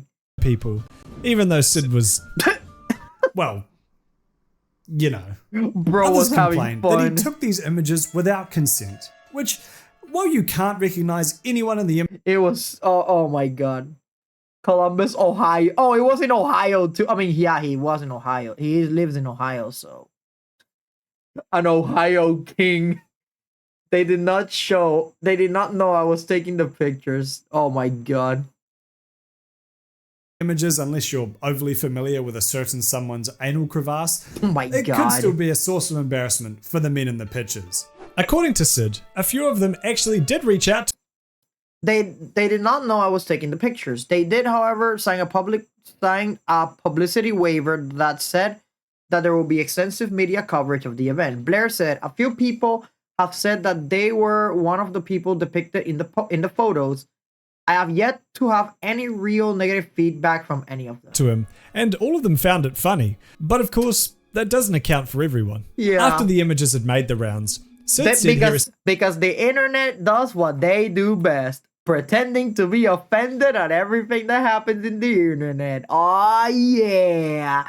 Magic the Gathering used to be run by some crazy ass institution called the DCI, and some dude working for them emailed me with a weird Verizon account. Received an email from the DCI, the organization that used to run officially sanctioned Magic tournaments, asking for his side of the story. He responded by saying that his aim was never to bully anyone, but unfortunately for Sid, this wasn't good enough. The DCI cracked down on him, and Sid received an 18-month ban from competitive Magic, which, for comparison, is the same length as the original ban for notorious cheater Alex Bertoncini, who we covered in the previous video. Like the engorged glutes of Sid's photo bombings, the Magic community was cracked down the middle. Some players found the images hilarious and felt the length of the ban was excessive, especially when compared to people actively ruining the game, such as Alex. While other players felt that he not only deserved the ban, but that it should be extended to a lifetime one. Some believe that this excessive length for a first-time offender may have been done to make an example out of him, but Sid felt that the lack of any major official announcement rebukes this theory.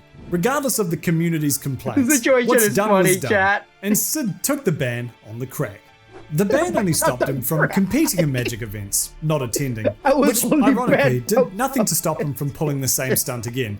But his future tournament attendances were notably lacking in any posterior pictograms. In a reply to a Hobby Drummer post about the event from 2022, he notes that he probably wouldn't have done it again due to the damage it did to the already fragile image us nerds have.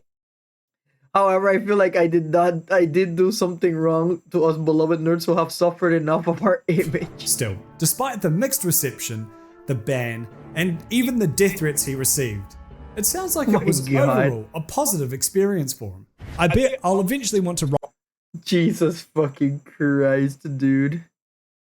What the fuck? It's so would you rather ban a guy? Okay. The real question is, do you guys rather ban a guy for cheating in a tournament? Or do you guys rather ban a guy for taking pictures of people's ass? Oh my god, why is that so funny? I bet eventually I want to write a book. Write a book about the unique life that post has given me. I met countless individuals from coast to coast and taken selfies, had conversations, shared meals, shared celebrations, shared beds. Overall, put me in a ton of unreal positions that I've been truly gifted to have experienced. Oh my god. I don't know why, but I have a feeling that if he ever becomes a rapper, he should be his own photographer. Or any music artist in general, he should be his very own photographer because his pictures go hard. Artist antics. Oh shit, wait a minute. Oh, this is my shit right here. I gotta see this. As someone with an arts degree, I can safely say there are better ways to spend your money. Also, that artists are about as fucked up as anyone else. Wait, what? What did he say about artists? Wait a minute. What did he say about artists? Also, that artists are about as fucked up as anyone else, just with a more forward-facing outlet to produce. Okay. Chat. That artists are more fucked up than anyone else. Truer words couldn't have ever been said. Dude, you have no idea. Artists being fucked up than anyone else is an understatement. We're not just fucked up. We are unhinged.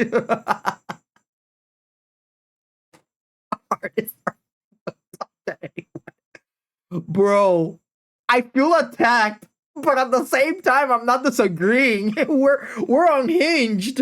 Have you seen the type of shit that gets made on Twitter on a daily basis? I'm not responsible, sure, because I keep it to myself to some extent, but there's a lot of stuff on Twitter that, wow, it's just, you see them and you're like, what the fuck? But, alright, well, let's see what's wrong with this. Forward-facing outlet to project their shortcomings directly into your eyeballs and ear tubes. Still, artists are an integral part of the MTG experience. True. Transforming maths into magic with nothing but pretty pictures and italicized words. With so many artists, writers, and other creative folk on your payroll, it's only so long before one of them slips up and draws clan members on a card. Oh my god, what the fuck? Oh, that only took a year to happen. Oh. Here's a few short stories of some of the silly things that artists employed by Wizards have done over the years. As mentioned, back in 1994, 1 year into Magic's life, a card was illustrated with characters wearing outfits resembling those worn by the Ku Klux Klan. Given the simplistic art style used, this could perhaps be excused as a weird helmet if it wasn't also on a card named Invoke Prejudice on a blue To card. make matters worse, the card has the effect that if your opponent... Okay, what the fuck does this do? And why? It doesn't help the fact that this shit is in a blue card too, which is the archetype that says no, and everybody's gonna call you an asshole for playing it. If your opponent casts a summon spell that does not match the color of one of the creatures under your control, I'm not gonna read the whole thing. I am not gonna read the whole thing. What the, that's fucked up. They cost double. To make matters even worse, the card's official internal database ID was accidentally assigned the number 1488, a code of sorts used by white supremacists. That's just complex enough that it manages to fire up all two of their neurons at once. They banned the thing at card's least? artist, Harold McNeil, has also been accused of playing Invoke Prejudice in real life, if you get my drift. But browsing his public Facebook page made me realize he's guilty of an arguably worse crime. What could be worse? Self-quoting. Oh my god. Amidst the Black Lives Matter protests in 2020, Wizards put out a statement that depictions of racism in Magic. Today we'll be changing. Oh, it is from the official Wizards of the Coast. Okay. Today we'll be changing the Multiverse ID and removing the Gatherer card image for the card Invoke Prejudice, originally printed in 1994. The card is racist and made even worse by the Multiverse ID. It was unfortunately codified with years ago. There is no place for racism in our game nor anywhere else. But to that point, it should never have been published nor placed in the Gatherer. And for that, we are sorry. The events of the past weeks and the ongoing conversation about how we can better support people of color have caused us to examine ourselves, our actions, and our inactions. We appreciate everyone helping us to recognize when we fall short. We should have been better. We can be better. And we will be better. To that end, we will be removing a number of images from our database that are racist or culturally offensive, including Invoke Prejudice, Cleanse, Stone-Throwing Devils, Pradesh Gypsies, Jihad, Imprison, and Crusade. Replacing those card images will be the following statement. We have removed this card image from our database due to its racist depiction, text, or combination thereof.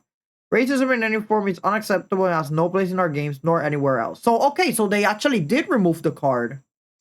they would be removing a series of cards from their database that were racially or culturally offensive, including Invoke Prejudice, and that these cards were also banned from all sanctioned tournament play. The only thing that could have made Invoke Prejudice worse would be if it was a white card. Although, if any player was going to be racist, it would be mono blue. Alright, let's move from 1994 it will be to something mono a bit blue. more recent. The art on Magic cards is of a very high caliber, with many artists busting ass on their portfolio to even be considered. Yeah, there you have it, chat. If you play mono blue, you're automatically racist. His words, not mine.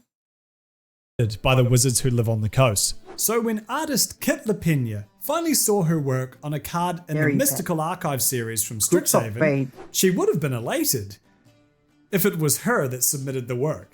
Alerted by a comment on her DeviantArt page, Kit was surprised to see that fellow artist and longtime Wizards collaborator Jason Felix had copied her 2016 Nicol Bolas fan art almost wholesale, only rotating. Oh no. Oh, what the fuck?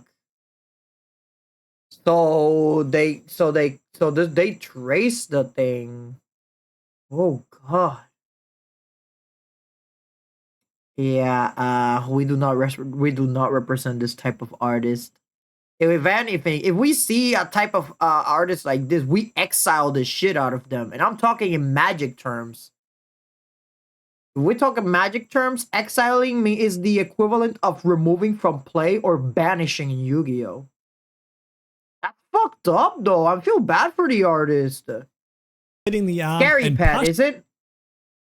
If she's still online, I'll follow her later.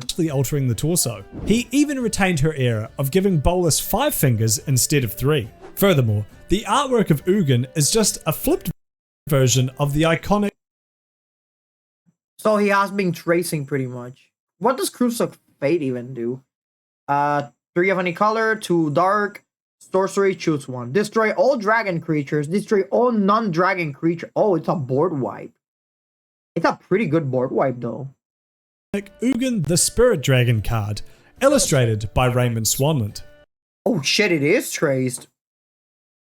Yeah, this shit is traced. What In the isolation, this might have been considered a homage, but when placed next to the other stolen dragon, it seems that Jason was quite keen to nip off for lunch early that day. This was confirmed in a statement he put out on Twitter.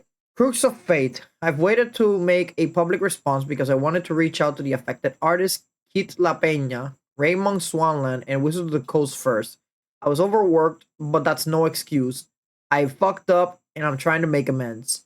I will be compensating the artists and hope to advocate for their names to be on the card instead of my own. The artists do not deserve this. It's not much and I don't expect forgiveness.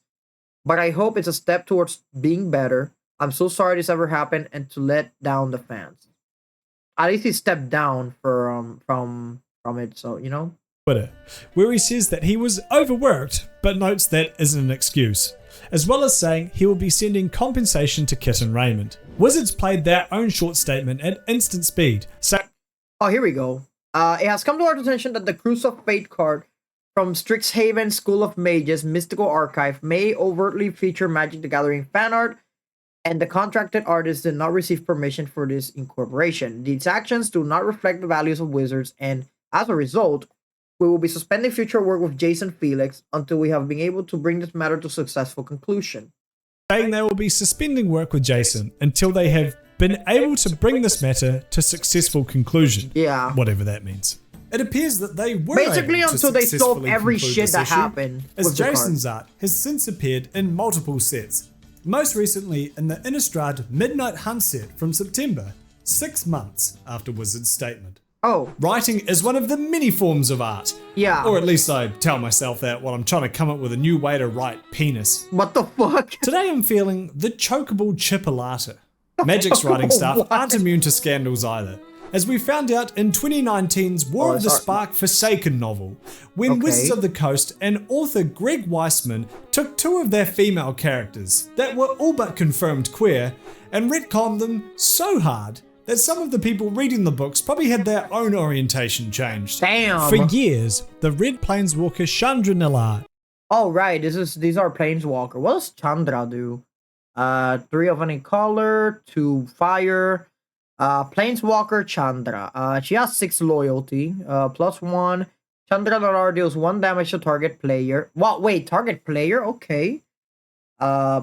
Any color. Okay, any amount.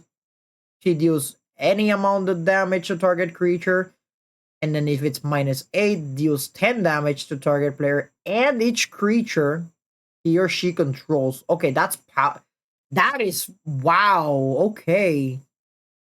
And Green Planeswalker Nissa Ravine were heavily implied to. Wait, I didn't read I did not read Nissa. What the hell? Oh, there we go. Okay, 2 of any color, 2 of nature. Search your library for a card named Nissa's Chosen and put it in the battlefield. Then shuffle your library. Wow, for 2 loyalty only? Yeah, it's not. She's not gonna last long in the field. You gain 2 life for each elf you control, and then if it's -7, search your library for any number of elf creature cards, put them into the battlefield. Okay, what the fuck? And Green Planeswalker Nissa Ravine were heavily implied to be interested in shuffling each other's. When I touched that part of you, it was like when you're swimming and you just lie back and float, looking up at the sky, nothing below, just blue and air above.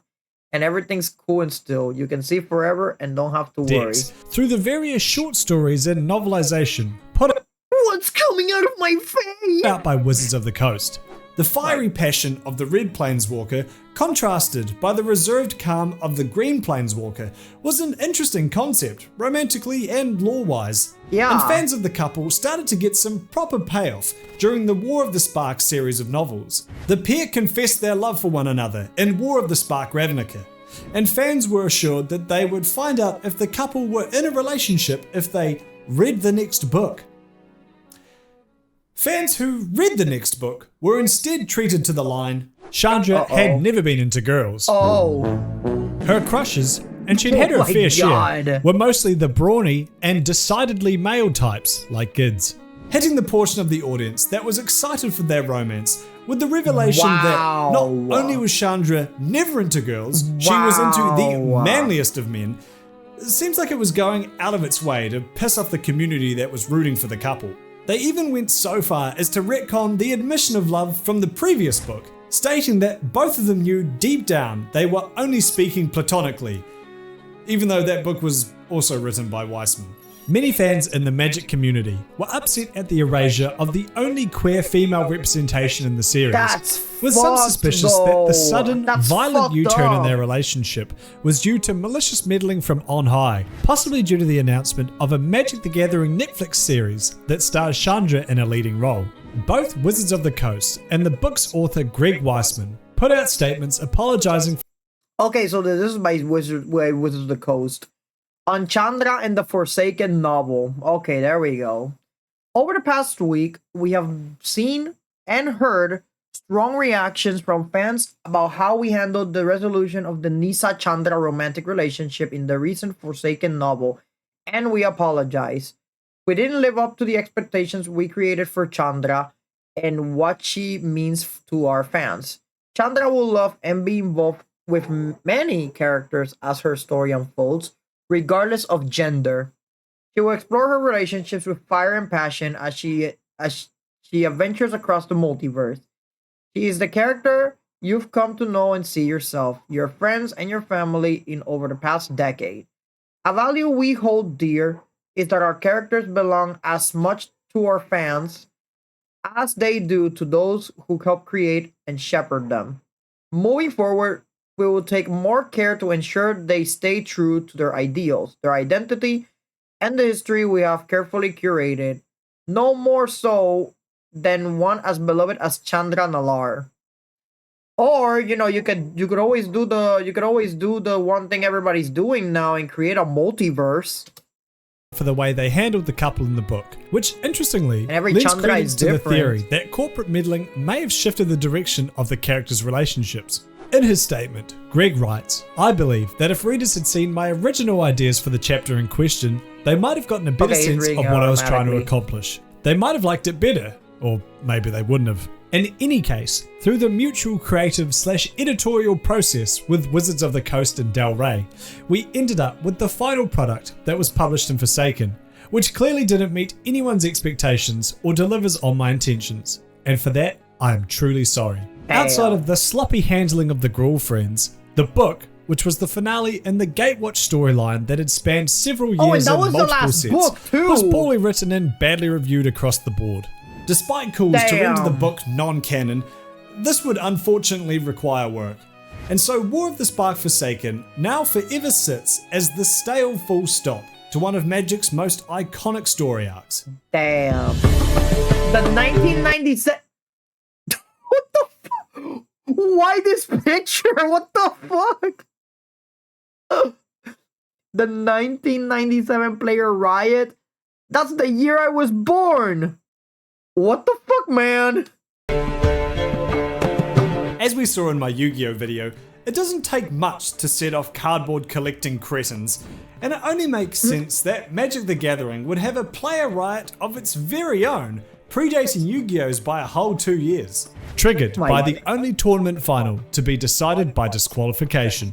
The year is 1997, and Magic the Slathering is in its 5th year of existence. At the end of February, 236 players were summoned to the battlefield of Los Angeles to compete in a draft of the Visions expansion for a whopping $150,000 prize pool. Our protagonist is American David Mills, a talented player who managed to climb the ladder all the way to the finals. Him and his opponent, Finnish player Tommy Hovey, will be playing for the first place prize of $26,000. Okay. And Mills would have had a solid chance at it if he didn't have a little quirk. You see, everyone learns to play the game differently, and if the majority of your games are casual ones that skew the uptight tournament rules in favour of streamlining things, you might pick up a few bad habits that can become difficult to shake when you've got an official judge breathing down your neck and licking your ears for sustenance. What the fuck? Mills had a bad habit of playing his cards before tapping his lands to pay for them,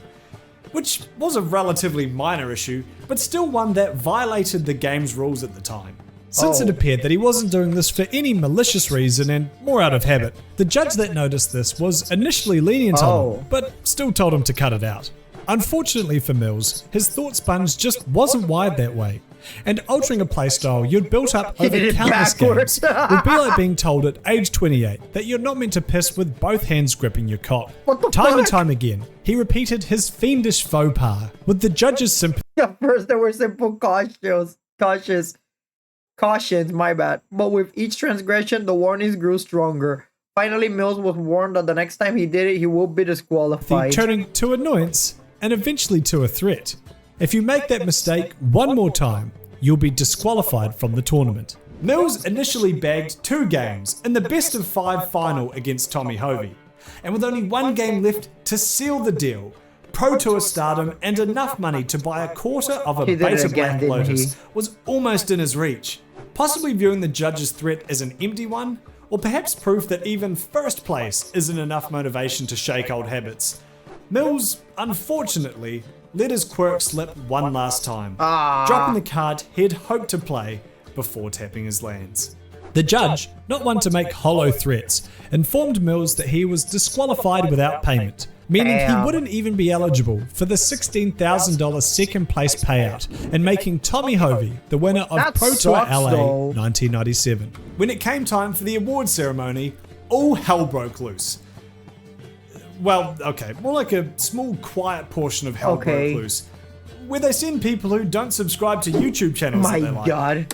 A group of the pros who were in attendance stormed the stage and refused to leave until Mills was allowed to finish his match, noting that the rule he was disqualified for was a trivial one and hardly worth stripping his prize money and potential victory over. Funnily enough, one of the men rallying for justice was none other than Mark Justice, the now infamous player whose own disqualification was covered in the previous video. According to Mark Rosewater, it took a very eloquent speech by tournament manager Andrew Finch which calmed everyone down. While the riot wasn't successful in altering the outcome of the tournament or the disqualification, they were successful in reinstating David's prize money, allowing him to walk away with $16,000 for his troubles. Some fans felt that Tommy Hovey only managed to win the tournament due to David's disqualification, but he proved them wrong the following year by coming first place in Pro Tour Rome, becoming the first player to ever win 2 Pro Tours. Contemporary Magic players might have found the rule regarding tapping lands before playing cards to be a weird one, and that's because this rule no longer exists today, and you most likely have David Mills to thank for that. Alright, I'm going to tap now you can do it backwards is what they mean? On your mini kudos. What the fuck? So now you can do it backwards, like you can just put your whatever creature you want, and then you can tap the lands. I mean, I still do it the appropriate way, but still. It's kind of fucked up though that someone can get banned and DQ'd for that shit. Like, I find that kind of stupid. A little stupid, mind you. But yeah, honestly, it's wild. It's absolutely wild. so many stuff that happened in Magic. Wow. Disqualifications left and right to art that. All right, you know what? I think we may be done for today. There's not much to do today. I think. Yeah, we've already done a lot today. DJ, you can start the music again if you want. We're going back. Let me turn the lights back. There we go. There's not much to do today, chat. I had nothing planned at all. But wow. We did quite a lot of stuff today. We watched the state of play. We also made a Final Fantasy 14 tier list, which I'm sure nobody's gonna pay attention to online because, you know, I'm very small when it comes to being on social media. But wow, so many things happen in Magic, huh? From cheaters to disqualifications to crack style. I'm sorry, I couldn't help myself. But it's so funny that I decided to watch all of these videos specifically when I'm trying to learn the ropes of playing Magic the Gathering, and I'm gonna attend a pre-release tournament this upcoming week. Realistically, I don't think I'm gonna win because I'm a starting player. I honestly don't think I'm gonna win the tournament at all because, again, I'm new to Magic. If I win in the tournament, it's gonna be beginner's luck. But at least it's something to brag about online, though. But unfortunately, well, we got nothing else to do right now, which means that we are going to do what we do best. Let's see, who is raidable tonight? There's 3 people that we can raid right now. He's busy playing Clair Obscure. He's busy playing Night Rain. Definitely can't raid her. Alright, I know exactly who to raid tonight. So let's do that real quick. I'm gonna start a raid right now. All right, chat. So, okay, there's the filter at least. All right, chat. So, we are going to be raiding. We're going to be raiding Kila Kawauso. She's currently playing Resident Evil 4 right now. Yeah, she's currently playing Resident Evil 4 as we speak. Or at least she's gonna play the game, I assume. So, what we are going to do now, chat, is that we are just going to do this. Oh, shit, I forgot I have to type raid. Not Shadow Legends, by the way.